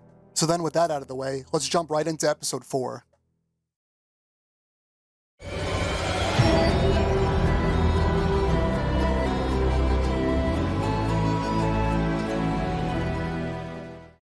This episode picks up right where the last one leaves off, with Zoro still in the well, Luffy passed out, and Usopp talking with Kobe and Helmeppo. So based on the current events unfolding, it goes without saying that there have been a lot of changes in this arc. But Syrup Village is already one of my least favorite arcs in the whole series, so I'm not really against them changing stuff. But Kobe and Helmeppo being a big part of this story is kind of weird. Plus I already talked about how I don't like what they were doing with Arlong and Buggy. Though one thing about this arc that I think did work in the manga is the feeling of helplessness. Since the townspeople don't believe Usopp, and the Marines aren't coming to help, it's up to the Straw Hats to solve the problem themselves. Though I guess the Marines being here doesn't really change much anyway, since they're not allowed to intervene unless they have solid proof that Kuro is a pirate. This just adds on to Kobe's arc of being disillusioned to the Marines and the government as a whole, since the only reason he signed on was to help people. But in this arc, all he could do is just sit there and wait for things to unfold. Plus, I guess the feeling of hopelessness is still there, since Zoro and Luffy are out of commission right now. You'd think that would mean this would be the perfect opportunity to give Usopp the opportunity to shine. But this episode is actually very Zoro-centric. Since we didn't get his backstory in his introduction, we're instead getting it now as he's trying to climb out of the well. Also unrelated, but I think it's a shame that Kuro's transponder snail doesn't look like him. The time for waiting is over. Kaya is of age.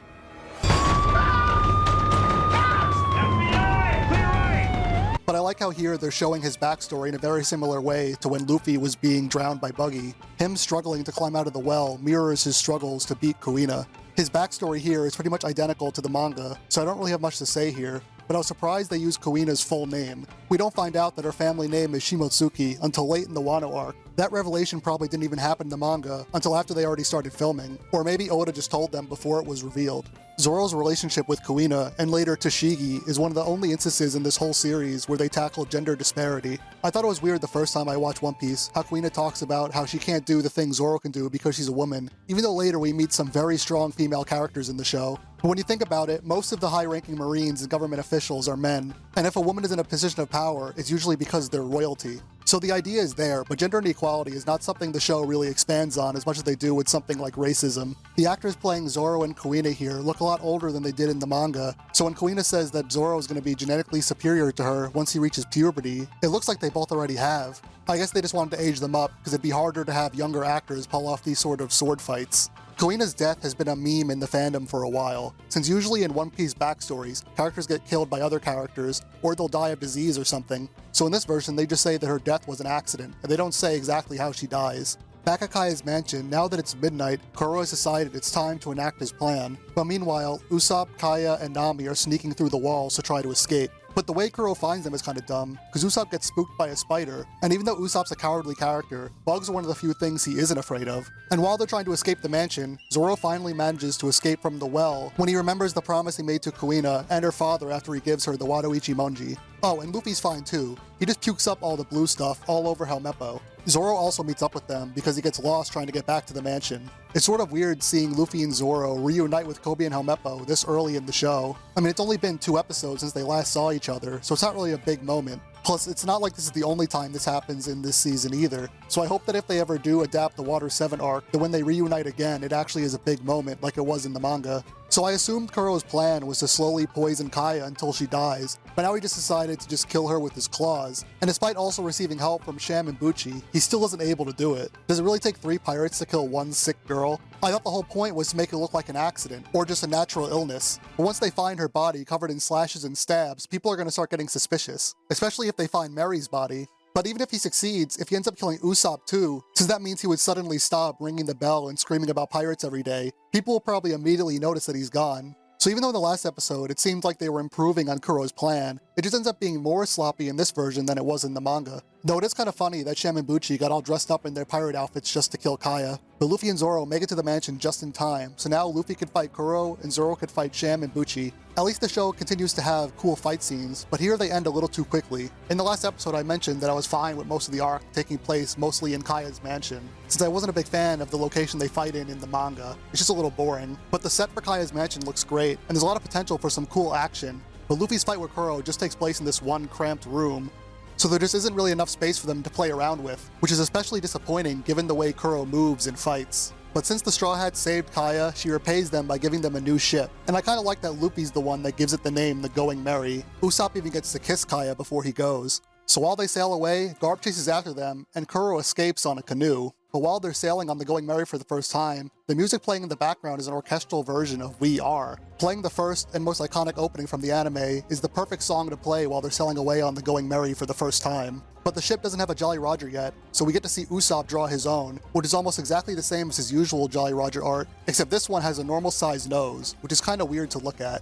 But the episode ends with Garp catching up to them, and everyone finds out that he's actually Luffy's grandpa, so I guess they're dropping that bombshell pretty early, huh? So at first, I mainly assumed that the Garp, Kobe, and Helmeppo B-plot would mostly consist of their training arc, like in the manga's cover story, but with some new stuff added here and there to expand on it. But by the end of this episode, it's made clear that Garp is going to be an antagonist that sticks around for most of the season, much like Arlong. There were a lot of things about this arc that I liked, like Zoro's backstory, Nami bonding with Kaya, and the fights were pretty good too. But overall, I'd say this episode was my least favorite so far. Even though this arc is Usopp's introduction, this episode is more of a Zoro episode, and Usopp pretty much had nothing to do with this whole arc. And since there's no Django, he doesn't get to defeat him either. And I'm not just upset at the lack of Django because he's a character that I like. Usopp overcoming his cowardice to protect Kaya, plus giving him an adversary to overcome, was a highlight of this arc in the manga. Plus not only was Luffy's fight with Kuro rushed, Usopp's whole backstory was rushed. It just felt like they really did him dirty for this whole arc. And although I'm not against having Garp, Kobe, and Helmeppo be a larger part of this season, if they were just cut from this arc completely, we could have spent more time on Usopp and his character. But Kaya also had a moment to shine in the manga. She stands up to Kuro and even points a gun at him, and it would have been cool to see Zoro fight a guy with literal swords for fingers. I still don't really care that much about the lack of the Usopp pirates, but not having Django, or those pivotal scenes with Kaya and Usopp standing up against the enemies, just made the whole arc feel pretty disappointing. I mean, this is supposed to be Usopp's arc, but it felt more Zoro-centric than anything. It felt like they wanted to finish this arc as quickly as possible, yet they still filled it with unnecessary scenes of Arlong, Buggy, and Garp. But even though I didn't like this episode, there were of course things I liked too. I know I keep saying this about the sets, but the shipyard and Kaya's mansion both look great. I love that Kaya's house is just filled with so much crap, which is a very fun, exaggerated way of showing the excess and wealth she has, especially since it's something she doesn't really need or want. And Kuro stalking them throughout the house gave off really creepy serial killer vibes. He's sort of like a horror slasher character, which makes him unique amongst One Piece villains. Plus, of course, I really like the soundtrack in this episode too, but that's of course mostly because of their rendition of We Are. I haven't talked much about this show's soundtrack, but I feel like now is a good time to highlight it here. The score was composed by Sonia Belousova and Gianna Ostinelli. They both previously worked for Netflix on another show, The Witcher, which is another soundtrack that I like a lot. I mentioned before that the soundtrack gives off very Pirates of the Caribbean vibes for me, but I like that they also are incorporating songs from the anime like Pink Sake and We Are. Though even though we're not at that episode yet, I really wish they did Overtaken during the walk to Arlong Park, but maybe they're saving that song for the walk to Frankie's house during Water 7. I mentioned before that I wanted to talk about Usopp here, since this is his arc after all, but since we got Zoro's backstory here, it makes more sense to talk about him first and save Usopp for the next episode.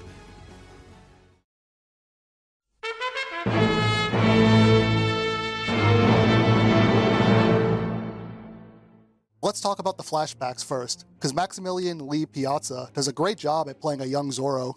His scenes require much more physicality than all the other young Straw Hat actors, so it's commendable that he's not only able to do great stunts with the sword fighting, but also act great in the emotional scenes. But seeing his portrayal of young Zoro just makes my issues with Makenyu's portrayal of adult Zoro that much more pronounced. During the flashback scenes, Maximilian has so much energy and emotion in his performance, while Makenyu is so stoic and emotionless. Zoro is a character that knows when to get serious, but he also likes to goof around a lot, and he's a very funny character too, so I wish they would have him show off his humor more. I don't blame the actor though, because he didn't write the character, and this is just how they wanted him to portray him. Plus he still does a great job with the fight scenes and the stunts. But Zoro's also the person who will take charge of the crew when Luffy isn't there, or when he's unable to, and I just don't see that for this Zoro just yet. I know I said they did Usopp dirty in this arc, but of all the Straw Hats in this season, Zoro was done the most dirty of them all. Makenyu is no stranger to live-action anime adaptations either, both American ones and Japanese. He was in the live-action adaptations of Rurouni Kenshin, Kaiji, Tokyo Ghoul, JoJo's Bizarre Adventure, Fullmetal Alchemist, and most recently, Knights of the Zodiac. I haven't seen all these movies, and quite frankly, I don't really want to, but I thought he was great as Okuyasu in Diamond is Unbreakable. He's a very different character to Zoro. He's much more over the top, but he was also a highlight of that movie, which is why I believe he could do a better job given the right direction. I mean, after his fight with Mihawk, he does lighten up a little bit, but I just hope in Season 2 we get to see him actually be happy and emote more. I don't know why they made him such an edgelord in this version. But speaking of the Mihawk fight, that's another moment from the anime that I was really excited to see in this version, so let's see if they actually do that scene justice.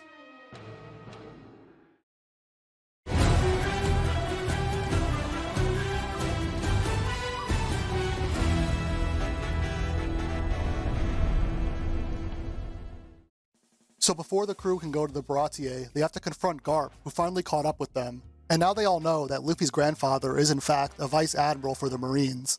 And if you thought we were done with Luffy's backstory, you were mistaken, because now we get to see how Garp was an abusive asshole towards Luffy as a kid, because he wanted to be a pirate and not a Marine. I love Garp, but there are a lot of things about his character that are questionable at best. Though I do like Garp's transponder snail megaphone. This show really has been adding a lot to the Den Den Mushi lore. I also kind of like that during this fight, the crew is kind of incompetent. I mean, it makes sense given their lack of experience. Usopp hasn't fired a cannon before, and Zoro is still shit at directions. But in classic Garp fashion, instead of using the many cannons that are already on this marine vessel, he just decides to throw the cannonballs directly at them. He doesn't have a gigantic one though in this version. I have no idea where he got that thing from, or where he stores it. The Straw Hats just got this new ship, and now Garp is already wrecking it. But Luffy uses his Gum Gum balloon to bounce one of them back and destroy their sails. This was one of Luffy's moves that I was most worried about them portraying in live action, since a real human inflating themselves would look really gross in real life versus a cartoon. But here it looks fine. Plus Luffy says he didn't even know that he could do that, he just did it out of instinct. So I guess this is his first time doing that move. But luckily that one cannonball that got bounced back did enough damage that they can now get away from Garp. And I love how his reaction is that he gets pissed off and then immediately starts laughing once they get away. It looks like he even has a sense of pride in Luffy that he was able to beat him. Though I noticed that that scene is the first time we actually see Garp laugh, even though he's a character that laughs a lot in the anime. In this show, Garp kind of has drill instructor vibes, but in the anime he's usually very cheery and laid back. I also thought this moment where Zoro checks up on Luffy after the battle was pretty funny. What's a Baratier? How the hell could Usopp read that from so far away in a thick fog? Unless this is just their way of showing his amazing sharpshooter eyesight, or even his hockey. I don't really think so though. But this means the crew has finally arrived at the Baratier, and this set was one of the first things they revealed way before the show came out. And I'll keep singing the praises of the set design, because the Baratier is the best looking location in this whole season. I would even say it looks better than it does in the manga.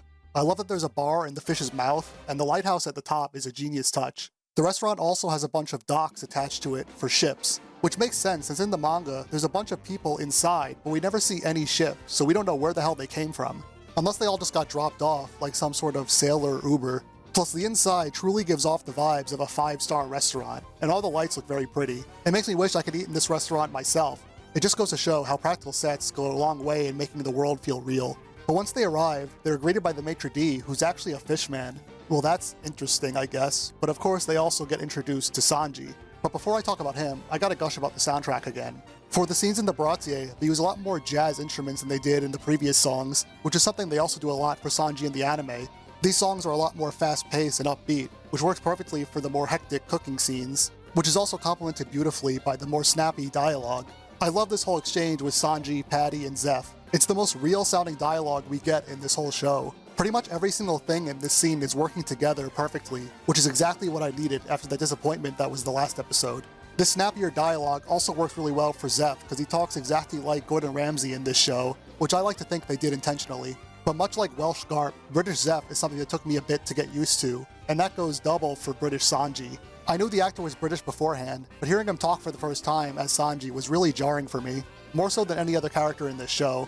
In the manga, Sanji's waiting the tables because all the other waiters couldn't handle how tough working in this restaurant was, so he's the only one they had left. But here, Zeph makes him do it as a punishment because he says he's sick of cooking the same thing every day. And much like in the manga, he waits the table that Marine Lieutenant Fullbody is eating at, but here he's arguing with the pirate captain Crescent Moon Galley, who was the villain in the original Romance Dawn prototype one-shot that Oda wrote, so I was surprised at just how deep cut this reference was, but at least we still get to see Sanji kick Fullbody's ass. But this time it's because he's breaking up a fight with him and Galley. So after that scuffle, we cut back to Garp, and since his ship needs repairs, he's gonna need someone to help him capture Luffy. So he decides to enlist the help of one of the 7 warlords, Hawkeye's Mihawk. But when he calls him, we see that he's in the middle of fighting Don Krieg and his whole pirate crew. Not only that, but he even kills Don Krieg himself. I know I said earlier that the Sewer Village arc was the most changed from the manga so far. Well, the Baratier arc is definitely the most different from the manga in the whole season. I mean, the main villain gets killed off early on in the episode, less than a minute after he's introduced. I'm not the biggest fan of Don Krieg, but it still sucks that we won't get to see that fight with him and Luffy. But I also really don't like that Garp enlists the help of Mihawk to hunt down Luffy. I know the warlords work for the government, but that's not a card they use very often. And even when they are told to do something, more often than not, they just don't listen. Unless it's something really important like Marineford. Like in the anime, they have a big meeting after one of the warlords gets defeated, but only 3 of them show up, and 1 just out of boredom. And the only reason Mihawk even showed up was because he wanted to talk about Luffy. He definitely wouldn't have gone otherwise. I know if Mihawk just declines, Garp could very easily strip him of his warlord title, but it's just weird that Garp would go through such lengths to capture Luffy at all. It's also just extremely out of character for Garp to work with a warlord, especially for capturing his grandson. Even though they do technically work for the government, most Marines don't like working with pirates, especially Garp. I mean, he could have called another Marine to help capture Luffy instead of calling one of the strongest warlords, hell, one of the strongest pirates, and he didn't even know he was in the area. He just so happened to be nearby.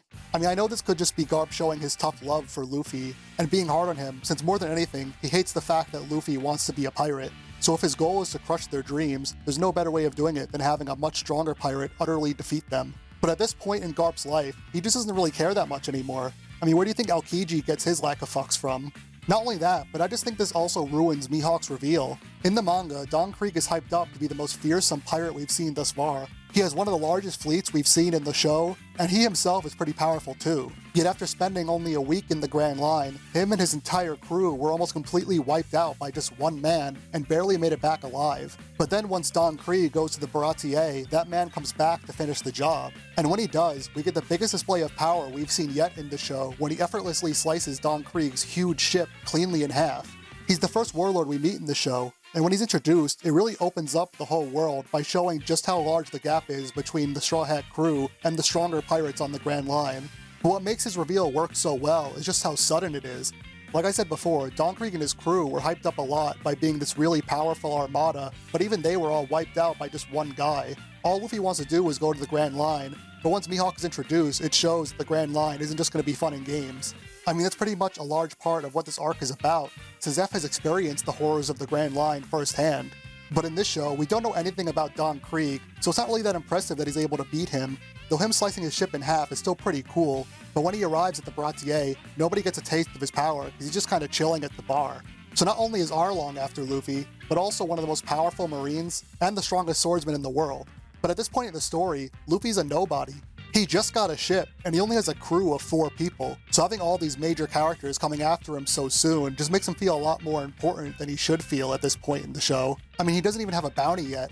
Though I do like Koby overhearing Garp's call with Mihawk, is how he finds out that the warlords even exist. It's like a secret that the government doesn't want regular people to know. But I think it's more so just because Koby doesn't really know anything at all, due to being on Alvida's ship most of his life. But him finding out about the fact that the Marines are willing to work with all these notorious pirates is just another instance that shakes up his whole worldview about the Marines and the government.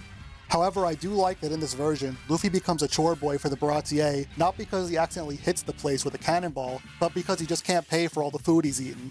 But as Luffy is working in the kitchen with Sanji, we see that one of Don Krieg's crew members actually survived, and it's probably the only character in his crew that I like, Gin.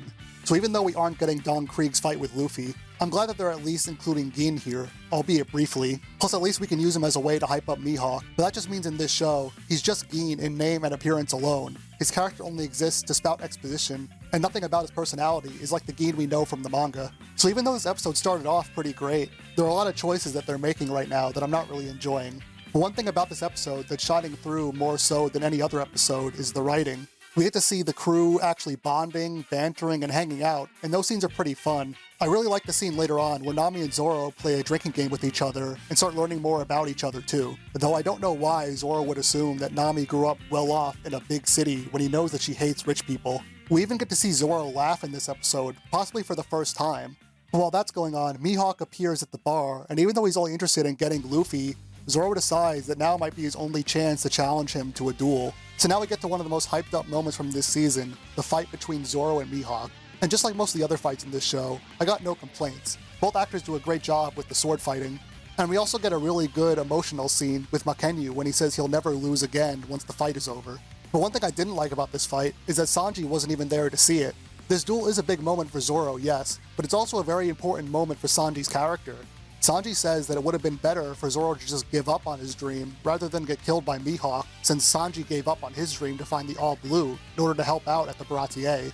But him seeing these complete strangers risk their lives to beat powerful pirates and defend the restaurant that he holds dear to his heart is what motivates him to follow his dreams. In the manga, Sanji feels obligated to save the Baratier because Zeph saved his life, but here he more so resents Zeph because he feels like he's stifling him by making him cook the same thing over and over and not letting him do what he wants. But wait, I just realized something. Where the hell are Johnny and Yosaku? I guess they're not going to be in this show. I mean, they're not important to the overall story, but it's still a shame because I really like them, and they don't really get the appreciation that they deserve. So the episode ends with Zoro almost dying after his fight with Mihawk, and instead of stealing the Going Merry, earlier when they were at the bar, Nami was going to pay a man to take her back to Kokoyashi Village, but instead she stays behind to help out Zoro. So Nami hasn't betrayed the crew yet, Mihawk is gone, and Don Krieg is dead. So at this point, I had no idea where this arc was going to go after this. But I also want to talk about another thing that disappointed me in this episode. I mentioned before that the inside of the Brasserie looks great. It looks like a 5-star restaurant, but it also gives off those vibes. It feels like a much fancier establishment rather than a rough and tough place for sailors to eat, where they beat up and badmouth customers all the time. And that toughness is mostly absent in this version, and that's made especially clear by how the staff acts, especially Patty. I mean, he's barely even a character in this version, but when he does have arguments with Sanji, it comes off more as playful banter, whereas in the manga, they're pretty much assholes to each other. But that's what made the relationship great, and despite how harshly they treated each other, they were still willing to risk their lives for each other when the restaurant was under attack. So it's a shame we didn't get to see that here, though I feel like I've been pretty negative towards this episode. But one thing I did like a lot was Stephen John Ward's portrayal of Mihawk. Not only is his look perfect, but his mannerisms are too. It probably isn't easy fighting with a big-ass sword like that, so it just makes his fight scene with Zoro feel that much more impressive. Prior to being in One Piece, he was the co-host of the Cartoon Network Dance Club. Plus, I really like the fight scenes involving Sanji. So overall, I didn't hate this episode, because a lot of the music, dialogue, the sets, and of course the action were for the most part pretty great. But now that this episode is over, it's time to finally talk about Usopp.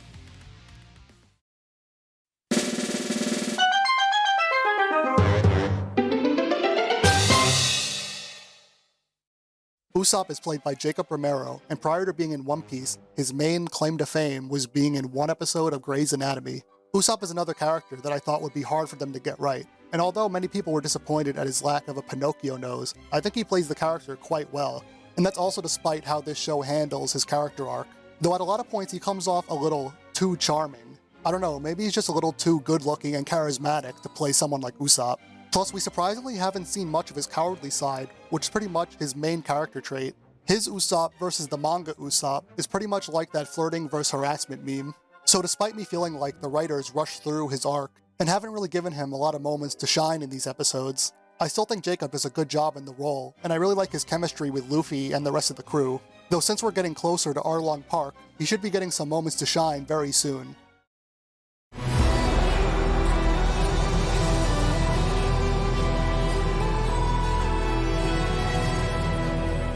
This episode starts with everyone hectically trying to ensure that Zoro doesn't die from his wounds. It's weird seeing this taken so seriously, because in the anime, Zoro gets into fights all the time where he gets horribly injured and bleeds all over the place, and usually once they bandage him up, he's fine after some rest. But I guess in live action it makes sense that these wounds would be more life-threatening, but unfortunately we're gonna have to wait till the next season for the crew to get a doctor, so for now 2 chefs will have to do. Even Luffy is pretty shaken up by all this. He says he even regrets letting Zoro fight Mihawk, and Luffy is a man who never has regrets. Nami's pretty mad at him for not helping Zoro during the fight, and just letting him almost get killed. Even though she's been betraying the crew and almost abandoned them, though to be fair, she did stay behind to help Zoro. But that reminds me, in the last episode, Nami also made a big deal about the fact that Luffy never told them that Garp was his grandpa. It would make sense if she got mad if the reveal happened after Enies lobby like it does in the anime, but here she only finds out like a day after she meets Luffy, so it's not like that would ever come up in conversation. But that just made me realize, the Straw Hats keep secrets from each other all the time. There's no way that during the 2-year time skip, Robin never found out that Sabo was Luffy's brother, and she never even told Luffy that he was alive. But back to Zoro almost dying. I'm really not hungry right now, Nami. If Luffy's saying something like this, then you know this is serious. Zeph actually does something really smart here by putting a fish skin on Zoro's wound, which is a real thing that doctors still do to this day to help wounds heal and prevent infections. I didn't know this was a real thing before watching this episode, so at least if nothing else, I learned something new. Despite that, Zeph says Zoro still might not make it, so I guess when Mihawk said that he was going to keep him alive, he didn't really do a very good job at that. But speaking of the devil, he just snuck onto Garp's ship to tell him that he just deliberately went against his orders because he's taken an interest in Luffy and Zoro now. Garp should have known that he would have defied him like this, and even though he could easily strip him of his warlord title, he says that he doesn't even need the government's immunity because he can still do whatever he wants regardless because he's just that powerful. Though that theory would be tested much later on in the manga, and we all know how that went. But this enrages Garp, and he destroys his whole office while laughing maniacally. But Kobe eavesdrops on the conversation once again, and then he finds out that Luffy is Garp's grandson. I guess he never learned that Garp's full name is Monkey D. Garp. While the gang are waiting for Zoro to heal, Luffy is being oddly considerate towards the situation. Some would say even uncharacteristically so. Not to say that Luffy doesn't care about his friends, obviously he does, but here he's completely doubting if he made the right decision, and he's even skipping meals to help Zoro clean his swords. I do like this scene though, because it shows Luffy fully coming to terms with what it means to be a captain. Usually Zoro is the one who has to teach him these lessons, but here he still technically does, albeit indirectly. And Luffy does put the crew in danger a lot, so it's kinda interesting seeing him be all conflicted about it, while also showing some character growth. But then Sanji just flat out tells him that being a captain means making the hardest decisions, which he learned from Zeph. But as he reminisces about Zeph, we transition into his backstory so we can learn how the two met. A young Sanji is helping out in the kitchen of a ship that eventually gets raided by the Cook Pirates. In the manga, when Zeph and his crew plunder a ship, he says anything is free game except for food. And here he takes that one step further by tasting and even improving on the food that's in the kitchen. I just find it really amusing that he's a notorious pirate who beats people up to the point of staining his boots red, which gave him the nickname Red Leg Zeph, but he also stops in the middle of plundering a ship to improve their bland food with his sash of spices he carries around, even though the ship is probably going to get destroyed and it won't matter anyway. When he tastes Sanji's cooking, he adds more oregano to it, which for some reason Sanji is very adamantly against. This isn't the first time this is brought up either, because earlier in the episode, Sanji says this: Oregano's for savages. I just don't get why someone like Sanji would be so against using one of the most common spices in his dishes. But anyway, during this raid, a storm causes both their ships to capsize, as Sanji reveals to Zeph that he wants to find the All Blue. And because of this, Zeph ends up saving Sanji, and they both end up on this giant rock formation. I honestly have no idea how they got up there to begin with, but maybe a big wave washed them up. I also have no idea how Sanji didn't die. He's just a kid and they spend 85 days there, and for half that time, Sanji had no food or water whatsoever. Though I'm glad this version doesn't censor him cutting off his own leg and eating it like the anime did. Well, they don't show it though, but it still happens. But if anything, I'm glad they don't show it, because it makes the reveal a lot more shocking. I never really liked how the anime handled this, because in that version, when Zeph dives down to save Sanji, his leg gets caught in the chain of an anchor. So instead of him eating his own leg just so we could give Sanji all the food, here he has to cut off his leg because if he doesn't, he'll die. But here instead, it happens because of an accident, and if he doesn't cut his leg off, he's gonna drown regardless. While Sanji is telling this story to Luffy, he realizes that it's very similar to what Shanks did for him, where he sacrifices a limb to save his life. So much like Zoro's backstory, Sanji's flashback here is pretty much identical to the manga, but of all the Straw Hats' backstories, even the one we haven't seen yet, I think it's the best one of this season. I mean, everything about it is just perfect. I have zero complaints. Christian Convery did a great job as young Sanji. He perfectly displays Sanji's tough attitude, while also brilliantly showing the desperation and despair of the horrible situation that they had to go through. I never heard of this kid before this show, but apparently he was in Cocaine Bear and a Netflix show called Sweet Tooth. I don't know anything about this show, but I keep seeing people jokingly post this picture of him with antlers to say that this is what live-action Chopper is going to look like. But also, Craig Fairbass is just perfect as Zeph. He had some pretty big roles prior to One Piece too, many of which were FPS games. He's in a lot of Call of Duty games, Battlefield, and he was even in the Far Cry movie. After the flashback, we get another cute Easter egg because Nami's reading Zoro, the tale of Mont Blanc Nolan the Liar. And if you've seen the anime or read the manga, then you'd know that this story is a big part of the Jaya and Skypiea arcs. I mentioned before that during the Mihawk fight, Sanji says that Zoro should give up on his dream, but here, since Nami's sticking around, she's pretty much the one who fills that role. She thinks him giving up on his dreams would be better than getting killed by Mihawk, and he thinks that Luffy should have stopped him since she says not everyone gets to follow their dreams. I mean, she's not entirely wrong either. We know that Zeph gave up on his dream for Sanji, and we all know what happened to Don Krieg's dream. I know she's mainly just projecting about herself, but this sentiment could be applied to many other characters in the series. But now I see a shark fin with a trap beat playing in the background, so that must mean Arlong is coming. So yeah, I think this music choice is a little questionable. Probably one of the only songs in the soundtrack I'm not really a fan of. But what's also questionable is the fact that Arlong is going to be the main antagonist of this arc since Don Krieg is dead. So yeah, before I mentioned that Arlong is going to be the big bad of the whole season, which is why they introduced him a lot earlier, and now they're taking it one step further by even having Luffy fight Arlong at this point in the story. Luffy even barges into the restaurant and does the "which one of you is Arlong" thing like he does in Arlong Park in the manga. And I guess that's also the reason why there was a fishman working for the Baratier, just so we can get introduced to the racism that fishmen experience in this world. But apparently the only reason Arlong even found Luffy was because he was using Buggy to track him. But how the hell did Buggy even know that they were here? Well, it turns out he used his devil fruit to detach one of his ears and hide it in the red band on Luffy's hat. But when the hell did he do that? He had both of his ears when Luffy bazookas him out of the tent, so there's no way he could have done it before or after this. And wouldn't Nami have noticed this while she was fixing the hat? Nami leaves with Arlong at the end of this episode anyway, so wouldn't it have made sense that instead of getting some random guy to bring her back to her village, she called Arlong instead to have him pick her up, instead of using this as a means to sloppily keep Buggy in the story? And I know I said this before, but I'm gonna say it again. Why the hell is Arlong going through all this trouble just for this damn map? He could have stolen the map from Captain Morgan way before Luffy did, or just bribe him like he does to all the other Marines. I mean, doesn't Arlong come from Fishman Island? The island that's at the end of the Grand Line? So has Arlong never been to the Grand Line? Why does he even need a map of it? In the manga, the whole reason Arlong wants Nami is so that she can make maps of underwater routes the fishmen could use to have easy access to all the seas. So unless this map of the Grand Line has that too, I don't think it's going to do anything to help Arlong in his plans. Much like Captain Kuro, Arlong is just being very sloppy here, and his plan doesn't seem very well thought out. It just makes him seem like a worse villain because of it. Though he still remains somewhat intimidating because of the fact that he was able to easily beat Luffy, but even that's undermined by the fact that Nami was able to stop him from completely killing him. I mean, why the hell is he listening to Nami here anyway? But now I'm just wondering that if Arlong ate Luffy, would he get his Devil Fruit powers like Big Mom did? Maybe in that case, Nami should have just let him eat Luffy, since he wouldn't be able to swim back to her village after eating a Devil Fruit. But wait, if they swam there, how the hell did Nami get back anyway? Was she just riding on Arlong's back? I guess more realistically, she took the offer of the guy from the bar who was going to get her a boat. So Luffy's been defeated for the first time, and Nami betrayed the whole crew, and if things couldn't get any worse, Garp is now more committed than ever to catching Luffy. Plus of course Zoro is still unconscious from his wounds. So even though I thought that scene with Arlong was a narrative low point for this episode, now we're at a literal low point where everything just seems to be going wrong for the crew. But ironically, this is also when my enjoyment for this episode started picking back up. I especially like this scene where Luffy's at his most desperate, so he has a genuinely heartwarming scene when he's venting to an unconscious Zoro.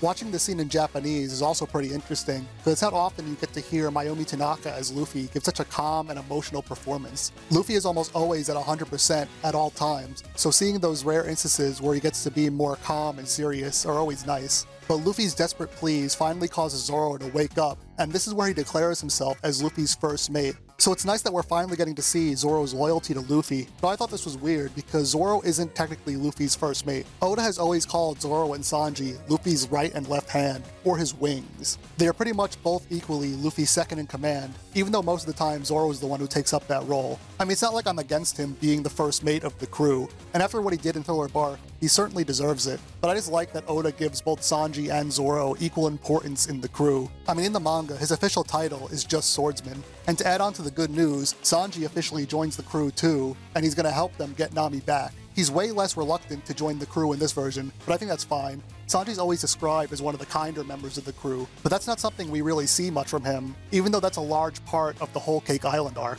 So I'm glad that his portrayal in this version seems to be much kinder and friendlier. But Sanji isn't the only person joining them, because for whatever reason, the fishmen leave Buggy behind, so Luffy takes his disembodied head with them so that they could find Arlong's base, which again is very sloppy on Arlong's part. But at least now, for the first time ever, we get to see an alliance between Buggy and the Straw Hats, because if Buggy can lead them to where they want to go, he can get his body back.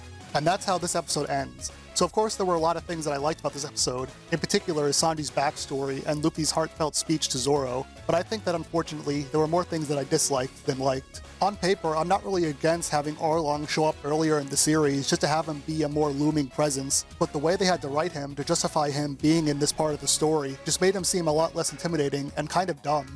But hopefully this doesn't negatively affect the last two episodes, since the Arlong Park arc is one of my favorite arcs in the whole series, and definitely the best arc in the East Blue saga. But before we get to that, let's talk about the newest addition to the crew.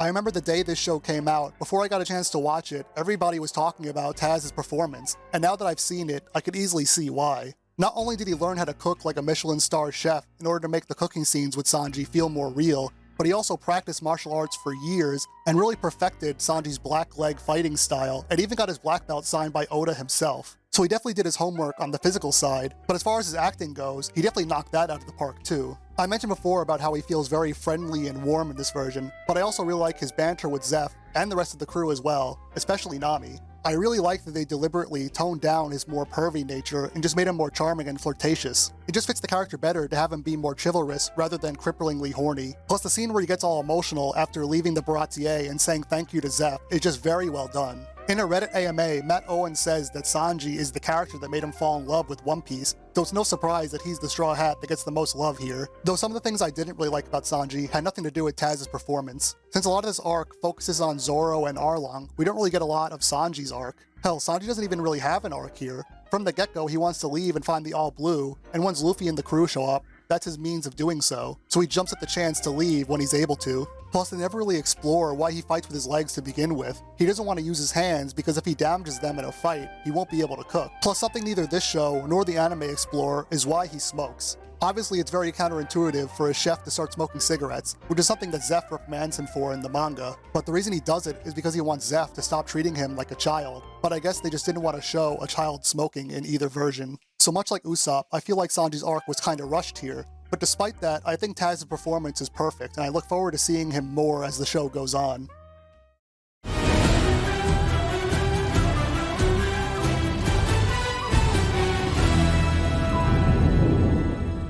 Alright, now we're in the final stretch. This is the arc that most fans were waiting for. But before we start, I just want to say that I love the title of this episode, which is The Girl with the Sawfish Tattoo. So Buggy is directing them towards the Konomi Islands, which is where Nami lives, but it's proving quite difficult since none of them know how to navigate. Come on, I can sing a nice sea shanty to pass the time. Oh, there once was a girl with tangerine hair.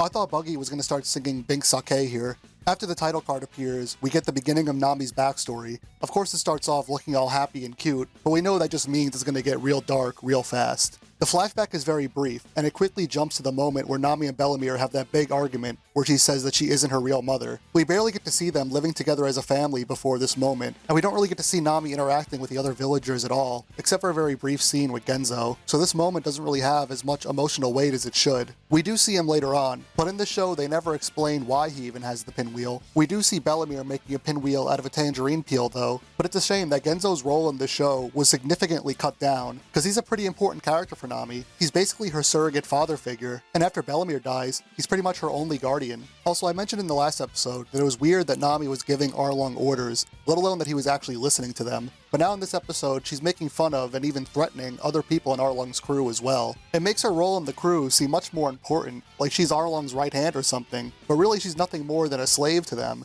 And that's kind of the whole goal of Arlong's crew, is to treat humans the same way humans treat fishmen. So even the lowest member of Arlong's crew should have been taking shit from a human. Also, usually I have nothing but glowing praises for the set design in this show, but I'm actually not a big fan of the way Arlong Park looks here. It kind of looks like a carnival with all the games and lights, and overall it just looks really small, like they ran out of budget or something and had to make this set a lot smaller and cheaper looking. Though I guess a lot of that budget probably went to all this Fishman makeup, and I gotta say, for the most part, it does look pretty good. I was pretty worried with how they depict the Fishmen in this show, and a lot of people were scared that they would use CGI, but I'm glad they're practical here, and Arlong looks pretty good too. Plus, he still has his iconic laugh. But they aren't perfect though. I mean, it was always going to be a losing battle trying to adapt some of these more outrageous designs from the manga. I think the problem with some of these designs is their mouths. I mean, their lips are huge, and they're under tons of makeup and prosthetics, so it makes their faces look kinda stiff, like they have too much Botox or something. Some of the fishmen from the manga, they didn't even try to adapt. They mainly just did the ones who looked the most human, and some of them are ripped straight from the manga. Though one of the fishmen they didn't adapt was Hachi. It's a shame, because he's probably one of the most important members of Arlong's crew, besides Arlong himself. Not only that, but he obviously becomes really important later on, during the Sabaody and Fishman Island arcs. I mean, I get it would be hard to make a character with 6 arms like an octopus, and with a face like that, but he's my favorite member of Arlong's crew, so of course I'm disappointed. I mean, I get they probably aren't even going to adapt the Sabaody arc either, and if they were, they could probably find an easy way to write him in, but I'm also disappointed because his fight with Zoro is genuinely important to the story. It's his first fight since his defeat against Mihawk, so it's also his first chance to show how determined he is to keep his promise never lose again. Plus him being able to defeat one of Arlong's top dogs with those horrible wounds is an impressive feat of strength from Zoro. He even says during this fight that death itself can't take him until he becomes the best, which is something he would literally have to prove during the Wano arc. Well, I guess it's not all bad, because at least we'll still get to see Zoro single-handedly defeat most of Arlong's crew, and get to see his fight against Arlong himself, right?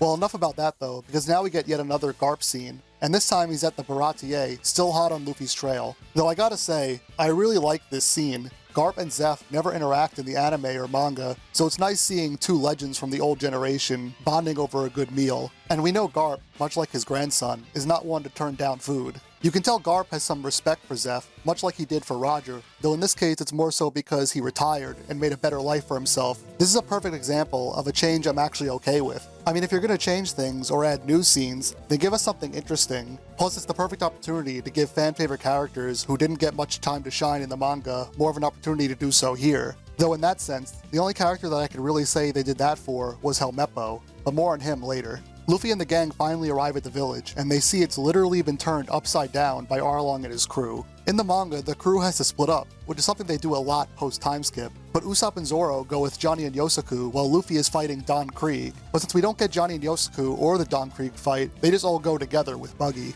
The villagers are all worried that they're not going to be able to pay their tribute to Arlong, but then Nami shows up, basically as his debt collector, which Nochiko really doesn't like.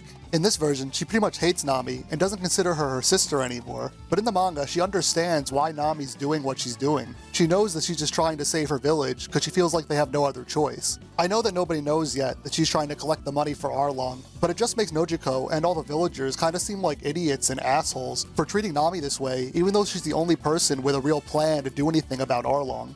I mean, that seems to be a running theme with this show. In the manga, whenever the Straw Hats go to a new island, they meet a lot of new characters, and those people make the worlds feel more alive. And those characters become very important, and even fan favorites. But in this show, whenever they go to an island, most of the villagers are nothing more than glorified extras. Well anyway, Nojiko's treatment towards Nami piques the interest of Luffy, so they meet up with her at her house so she can explain to them her backstory, while Luffy's still present. This is another big deviation, because in the manga, Luffy purposely doesn't want to hear Nami's backstory, because Luffy's already decided that he wants to help her, so he doesn't need any more sympathy by hearing her tragic past. He never loses faith in her, even when everyone believes that she killed Usopp, which is another scene we don't get in this version. He doesn't even know who Arlong is. He never even sees his face before he decides he wants to kick his ass because he hurt Nami. He just does it because she's his friend. I mean, it's not like him knowing her backstory ruins this moment or anything. I just think it was done better in the manga. And like I said, him meeting Arlong earlier in the story is a change I'm not really a fan of. But anyway, now we're getting more of Nami's backstory, and I think all the actors do a good job, but I still think it feels kinda rushed. Also in the manga, Bellemere pays Arlong's tribute for her kids, but in this version she hides the fact that she has kids from him and only pays tribute for herself before he finds out. Arlong says all humans have to pay $100,000 per adult and $50,000 for kids, and she pays $100,000 for Nami and Nojiko, but she doesn't have another $100,000 for herself, which is why Arlong kills her. But here Arlong finds out she has kids because he sees 3 plates on her table. I mean, she could have just told him that she was having guests over or something, but she just tells him that she has 2 children after she already gives him the money.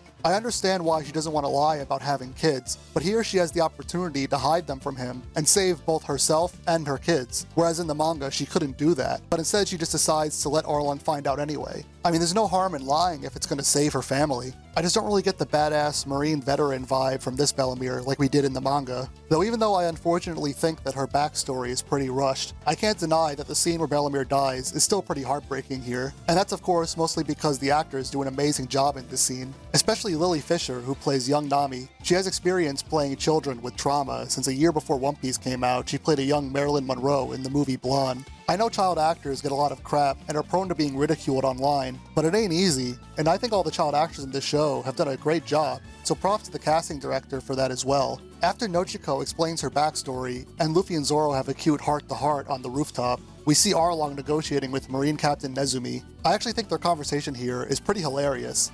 Plus, I'm glad that we got a Jinbei name drop. Nezumi says that since slavery was abolished, that means that fishmen and humans must have equal rights, which you can obviously see the real-world parallels here. But Arlong should know that that in fact is not true, because he's seen slavery with his own eyes, and he knows that it still goes on to this very day, which I guess, again, is much like the real world. But the Marines don't exactly hide the fact that the Celestial Dragons are openly allowed to flaunt their slaves and do pretty much whatever the hell they want. After this we go back to Koby Meppo. This time we just get to see the two of them bonding, without Garp. I really liked the scene before with Garp and Zeph. It was just 2 characters talking, but the dialogue was really good, and here we get more of the same. I mentioned before that this is a great scene for Helmeppo, but this moment also made me like Koby in this version a lot more. I just really like their friendship in this version, and I like seeing them bond over drinks. And while that's going on, Garp and Zeph are doing the same, and their conversation is also becoming less business and more casual. They're basically just sharing stories with each other about the good old days. This is actually my favorite scene of the entire Koby, Garp, and Helmeppo subplot. I just love getting to see Garp act more Garp-like, while Koby and Helmeppo's friendship starts to blossom. But after that, we go back to the main plot, with Luffy and the gang who are still with Buggy, and to be honest, I forgot Buggy was even here. But Nami shows up in the middle of the night to dig up Bellemere's grave, because that's where she hides her money that she stole.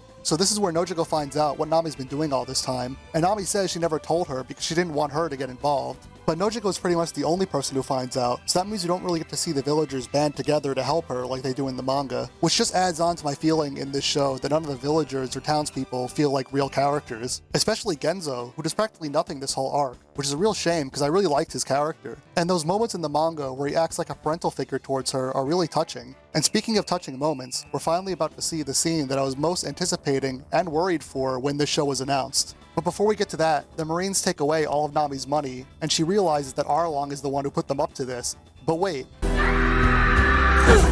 Did they just use a stock scream for Nami?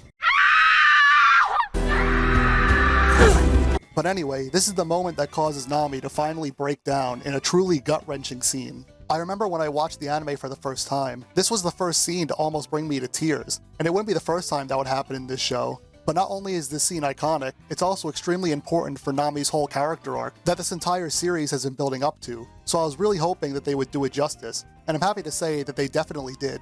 It's a perfect adaptation of one of my favorite moments in the entire series. Everything from the build-up, the acting, the music, and the emotion were all handled very well. And after that, it seemed like we were going to get a perfect adaptation of the walk to Arlong Park as well, but unfortunately, we don't get that scene at all. It's interrupted by Arlong and his crew attacking the village and them noticing the fire. This is probably the only episode of this whole show where I could say that I like the B plot more than the A plot. The scenes with Garp and Zeph, as well as Koby and Helmeppo, are some of the best written scenes in the whole show. And although, like I just said, Nami's breakdown is adapted pretty perfectly, I can't really say the same about everything else. And it's not just because things are adapted differently, they're just adapted worse. I just feel like Nami's backstory was rushed, and there are a lot of other things about this arc that I don't like too, but I'm going to save them for my discussion of the last episode. But before we get to that, we can finally talk about the last Straw Hat of this season. We can finally do our discussion on Nami.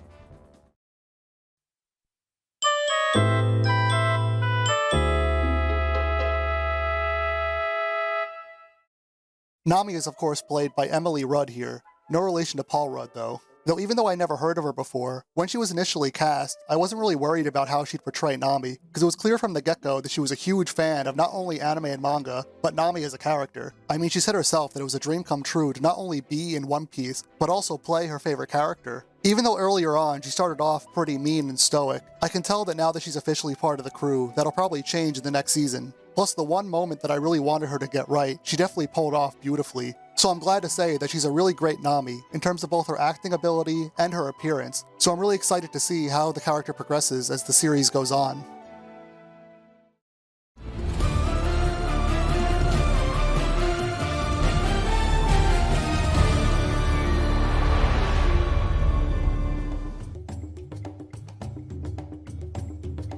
Since the last episode ended with the village being attacked, we don't immediately start with them walking into Arlong Park, nor the battle with the fishmen. Instead, we start with one final flashback for Nami, where we see her drawing maps for Arlong and getting her tattoo of his symbol. But after that, once they arrive at the village, it's already morning for some reason, and the damage has been done. I guess they were all late to the party, but to be honest, that's kinda stupid. It was the middle of the night when they saw the fires coming from the village, so you'd think that they'd try to get there as fast as possible to stop the fishmen from causing more damage, but somehow by the time they arrive, it's already over. Because of this, the villagers actually want to band together to fight against Arlong, but Nami convinces them not to do it. And even though now it seems like we're finally going to get to see the Straw Hats walk into Arlong Park, first we get a quick scene of Garp talking with Captain Nezumi. Even though Garp could single-handedly put a stop to all this and just knock out Arlong with one punch, he's more concerned with Luffy. But let's just get to the fighting already. And actually, this fight scene is pretty cool. It really does feel like a big battle, which is appropriate since this is what the whole season has been leading up to. This random Wilhelm scream almost ruins it though. But the fights are still cool, and everyone gets their own solo fight. Well, almost everyone. Much like in the manga, Nami's mostly on the sidelines, and Zoro doesn't even get his own fight here. I already talked before about how disappointed I am that a lot of Zoro's moments in this arc got cut, like his fight with Hachi, his fight with Arlong, and him single-handedly defeating most of Arlong's crew. But if they weren't going to include Hachi, they could have at least invented some new swordsman character for him to fight. Well, at least we still get Sanji and Usopp's fights, since this is their first solo fight in the series. Both the fights are good, but I wish for Sanji's fight there was a bit more tension. We never get that moment where Sanji's being pulled underwater by Karubi, or when he has to save Luffy from drowning. There's never a moment in this fight where it seems like Sanji's at a disadvantage or is gonna lose. Plus, we never even really see the fishmen fight underwater at all in this version. But after Sanji defeats Karubi with his finishing move, we get yet another scene where Zoro mocks the act of saying the name of your attack out loud. Mouton shot. All great fighters call out their finishing moves. Yeah, you're gonna fit in just fine. I mean, it does make sense for Zoro to mock Sanji of all people, but I just want to talk about this line for a sec, since this is a callback to a line from the first episode that I didn't really talk about that much. It's a common trope in shonen anime for characters to have various named attacks, and for them to scream those attack names whenever they're in a fight. And in the anime, every Straw Hat has various named attacks, and Zoro is especially no stranger to this. So I figured that even though Zoro makes fun of Luffy for screaming out his Gum Gum moves, by the end of the season, he would lighten up and actually use one of the names of his moves during a fight. But he just makes fun of Sanji for it instead. I get it's just supposed to be a joke, but I just really don't get why they wrote Zoro this way. Is he supposed to be too cool to say stuff like Onigiri or 3,000 Worlds? It just goes back to how I feel they made Zoro too stoic and serious in this version. I think Zoro has some of the coolest attack names in all of anime, so it's silly to think that it would be less badass of him to call out these names during a fight. Oh yeah, I haven't really talked about Usopp's fight with Chu, but that's because it's pretty much one-to-one with the manga. So it is nice to see Usopp actually get a moment to shine, but in this version his fight is a lot less humorous. He doesn't hit him over the head repeatedly with the Usopp hammer, or hit him with the rubber band of doom, but it's still an entertaining fight nonetheless. Plus, once the fights are over, Sanji getting cucked out of a hug from Nami is pretty funny, but of course now that leads us to the main event, Luffy versus Arlong. And I'm glad to say that this fight is probably Luffy's best fight in the whole show. Not just because the fight itself is good, but also because it evokes that same emotional weight that it does in the manga. I mean, he's not just beating another big bad, he's saving Nami from her years of trauma, and a whole island for that matter. Though of all the fight scenes we've gotten in this series so far, I think overall Sanji's fights are the best. Even though Sanji doesn't get that many fights in this season, I just feel that with Taz's stunts on top of the fight choreography, it just makes the action feel so much more real. I guess Sanji's fight style lends itself better to live action, whereas Luffy's fighting style is way more of a big spectacle. At least in the anime and manga it is, because here they're a lot more limited with what they could do with Luffy's powers, although I will give them props for doing the best they could. Even though in this fight we get to see Luffy use his powers in much more interesting ways, we don't really get to see Arlong do the same. He doesn't really use his nose or teeth as weapons at all, and he barely uses his big sword. Plus, like I said before, the fishmen in the show don't really use water as a weapon as much as they should. But once Arlong is finally defeated and Arlong Park is destroyed, we're not even halfway through the episode. And that's because once the fight is over, we have to now conclude the Koby, Helmeppo, and Garp subplot. But now Koby and Helmeppo stand up against Garp, because they feel that since Luffy saved the village, Garp shouldn't need to subjugate him. It kinda reminds me a little bit of when Koby stood up to Akainu in Marineford. But even though we just got the battle with Luffy and Arlong that felt like a whole conclusion to the season, we're now getting another fight, and this time with Luffy and Garp. But unlike the previous fight, this time Luffy gets his ass kicked. I mean, it's no surprise, especially since in this scene we actually get to see Garp use observation haki. But once Garp realizes that no matter what he does, Luffy won't change his mind about wanting to be a pirate, he decides to let him go anyway. So this whole time, he was really just testing Luffy's resolve, and I think that ending is sort of anticlimactic. The final battle in Arlong Park already felt a little rushed, so I feel this whole episode would have benefited greatly from dedicating less screen time to the Marine subplot, especially since even though Garp decides he's not going to personally try to hunt him down, that's not going to stop him from getting other Marines to try to hunt him down instead. I mean, all the time we spent with Garp, Koby, and Helmeppo in this episode could have been dedicated to more scenes with Nami, or the villagers, or even a Zoro fight.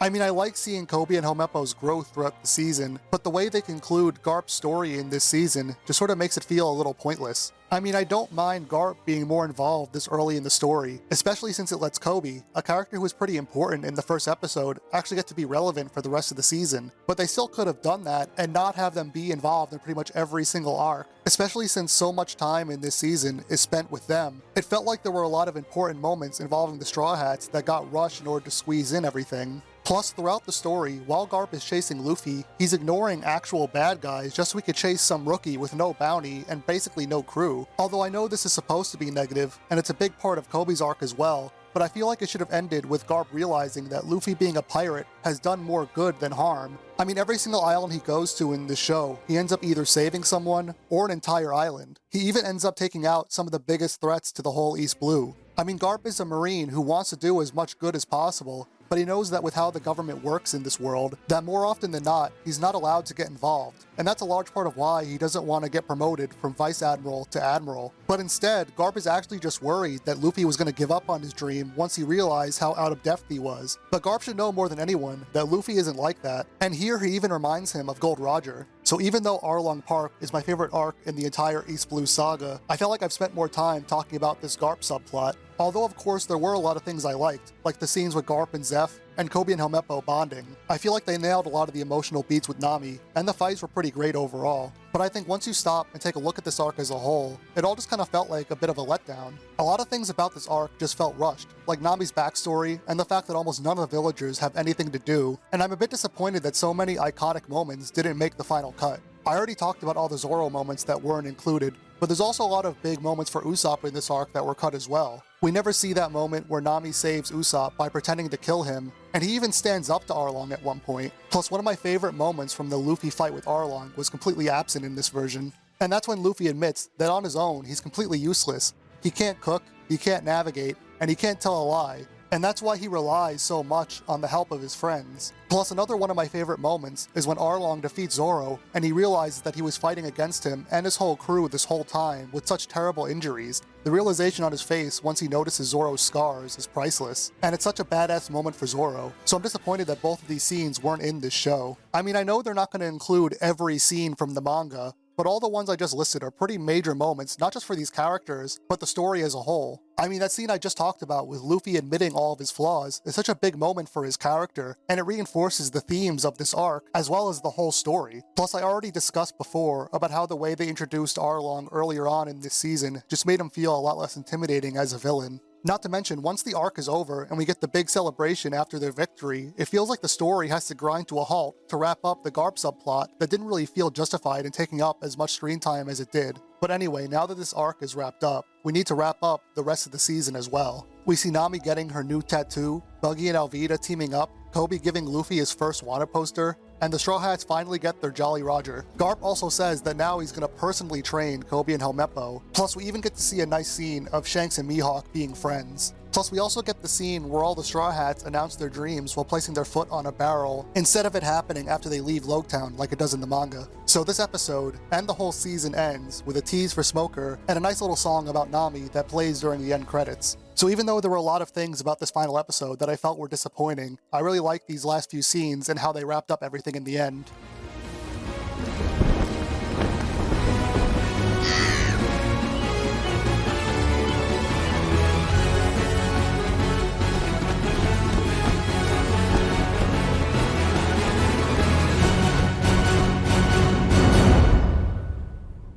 So now that we're finally done with every episode of this season, let's sum up my thoughts. It's only natural when adapting a manga into live action that there will be some changes, but there were some changes that I felt were made for the worse. There were a lot of important and iconic scenes that were absent, and there were some changes made to the story and certain characters that I felt were either unnecessary at best, or downright bad or rushed at worst. But despite it seeming like I have a lot of negative things to say about this show, I think overall the good stuff outweighed all the bad. A lot of the important things that I really wanted them to get right, like the world and the characters, I felt they got really right. Like the sets and costumes were on point, the music was great, the actors also all did a great job, and most importantly, I feel like they did the source material justice. Even though I wasn't a fan of every change that was made, I can see why Oda gave this show his blessing, and I was also really happy to see my favorite moments from One Piece not just get adapted into live action, but to have it be done with a lot of love and care. Plus, something I never expected to see from this show was have it reach an audience of millions and millions of fans all over the world. And not just fans of One Piece, but even tons of people who have never even seen an anime before. This show even reached the #1 spot on Netflix for many weeks straight. So overall, it's no surprise that One Piece isn't a perfect show, but having a live-action adaptation on Netflix of a borderline unadaptable manga be anything but complete shit is an amazing accomplishment in of itself. This is definitely one of the best live-action anime adaptations I've ever seen, although when it comes to live-action anime adaptations that are shows, there aren't really that many that exist. I don't know if I'd say this show is the best, but a lot of people have been saying that this show broke the curse of live-action anime and manga. Whether or not that's actually true remains to be seen, but while I was reviewing this show, this whole time I've been thinking about what even makes something a good adaptation. Of course, I've complained ad nauseum about things this show changes from the manga, but there are tons of adaptations that not only make major changes to the source material, but they're also completely different from them in almost every way. Well, let's talk about the changes they made that I actually did enjoy. One example is during the Syrup Village arc, when I talked about how they set the final fight in Kaya's mansion, instead of where it takes place in the manga.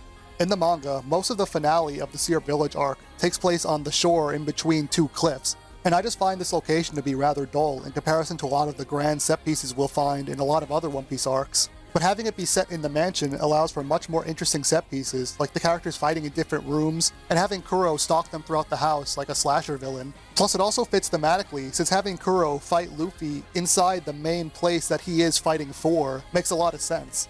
But of course there were a lot of changes I didn't like too, like how I felt that them introducing Arlong earlier and have him be immediately interested in finding Luffy just removed a lot of the mystique for me.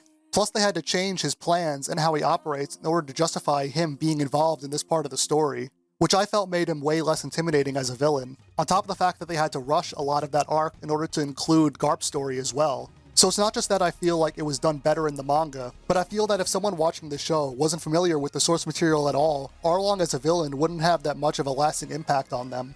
But overall, I still feel like they didn't really change too much from the original story, so it's still relatively close to the original. You can even jump right into the anime right where this show leads off, and not be all that confused, but I still wouldn't really recommend you do this. So I think a large part of what makes a good adaptation is ensuring that what the people like about the original remains intact. Things like the characters, the world, and the tone. And speaking of the tone, that was probably one of the hardest and most important things for this show to do, at least in my opinion, and thankfully I think they pulled it off pretty well.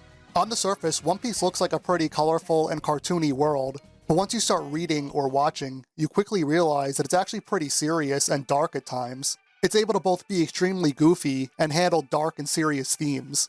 And this show doesn't poke fun at the strangeness of the One Piece world, but rather embraces it, which allows more casual audiences to accept stuff like talking snails for phones and all their insane costumes and hair, but it's also still able to take itself seriously, and never at its own expense. Which is also important because if people who aren't familiar with One Piece aren't able to accept the wackiness of this world, they probably wouldn't be able to accept a character like Luffy. And it could have been very easy to fall into that trap of making fun of or pointing out all the weirdness of this world. Even Marvel is guilty of this, mainly when they feel like they need to poke fun at the ridiculous nature of comic books at the expense of the audience's ability to suspend their disbelief, or take it seriously. There are just so many adaptations of comics and cartoons that feel like they need to make it live action just so general audiences will take it seriously. Sometimes it even feels like they're ashamed or embarrassed that their source material is animated because it's seen as a medium that's only fit for children. So not only do I feel like they did the tone and characters justice, but it also added some glances at the overarching world and lore, since the creators of this show already have knowledge of what will happen in the future in the series. Since when Oda was writing the East Blue Saga, I don't think he intended the world to be as big as it ended up being after they entered the Grand Line. But it's not just about being a good adaptation. I think more importantly, it should just be a good show. And judging by the fact that this show has been getting glowing reviews from people who have never even seen One Piece before, shows that they succeeded on that front as well. And I think that's something a lot of adaptations forget to do. So I hope that in the future, other adaptations learn from their mistakes and from One Piece to see why it's gotten so much positive reception. It's inevitable that we're going to get more live-action anime adaptations in the future, so I'd be fine if we got more stuff like this, and less Dragon Ball Evolutions, or Attack on Titans, or Death Notes. Regardless, this show was a massive success, and Season 2 is still on the way, so at least this show isn't going anywhere anytime soon. But even back when I thought this show was gonna suck, I was really hoping that we would get a second season, mainly so I could see how they would even begin to handle a character like Chopper. Not only am I glad to see that, but I'm also just genuinely excited to see Season 2, which is pretty much a complete 180 from how I felt when Season 1 was announced. Who knows, maybe future seasons won't be as good, maybe the show will get cancelled prematurely, or maybe years after it ends, people will start to look back on it less fondly. But even if any of those things did happen, I would still call this show a huge success, and I'm still very excited to see this show continue in the future. It's still kinda hard to wrap my head around the fact that this show not only exists, but has been received positively by millions of fans, critics, and casual audiences. But even if this show did suck, the anime and manga will always be around, and we're even getting a remake of the anime soon. So just like with every other adaptation, the source material will always be there for you to enjoy, and in One Piece's case, it's not ending anytime soon. But despite all of my initial worries and fears, I'm glad that this show exists, and it's a part of One Piece's legacy. It's the show that succeeded against all odds. It sort of reminds me a bit of Luffy, and how far he's come in the manga, despite everything and everyone thinking he would never make it. I remember when I first started watching One Piece over 10 years ago, even though it was almost always pretty huge in Japan and some other countries, in America, it wasn't really that big compared to other shonen anime, and here it was generally considered to be the least popular of the big three. Plus, the longer One Piece goes on, the more intimidating the episode and chapter count becomes, since a lot of people who are curious about getting into the series are probably not going to want to read over 1,000 chapters or watch over 1,000 episodes of a show that has no ending in sight. I mean, that's one of the biggest reasons as to why they're remaking the anime. But despite that, in the past few years, One Piece has become bigger than ever. I mean, just last year, 2023 was like the year of One Piece. We got the conclusion of the Wano arc, which gave us some of the best episodes in the whole anime. The manga was pumping out amazing chapters almost every week, and there was even a Luffy balloon in the Macy's Thanksgiving Day parade. But the biggest surprise of that year was the live-action One Piece show. Not only is it just a genuinely good show, but it also became the #1 show on Netflix. 2023 truly was an amazing year for One Piece, and I hope in the future, like when Season 2 comes out, we get to keep up that same level of quality. As always, I look forward to seeing more One Piece content, but on top of that, I'm also very excited to see more of the live-action Netflix show.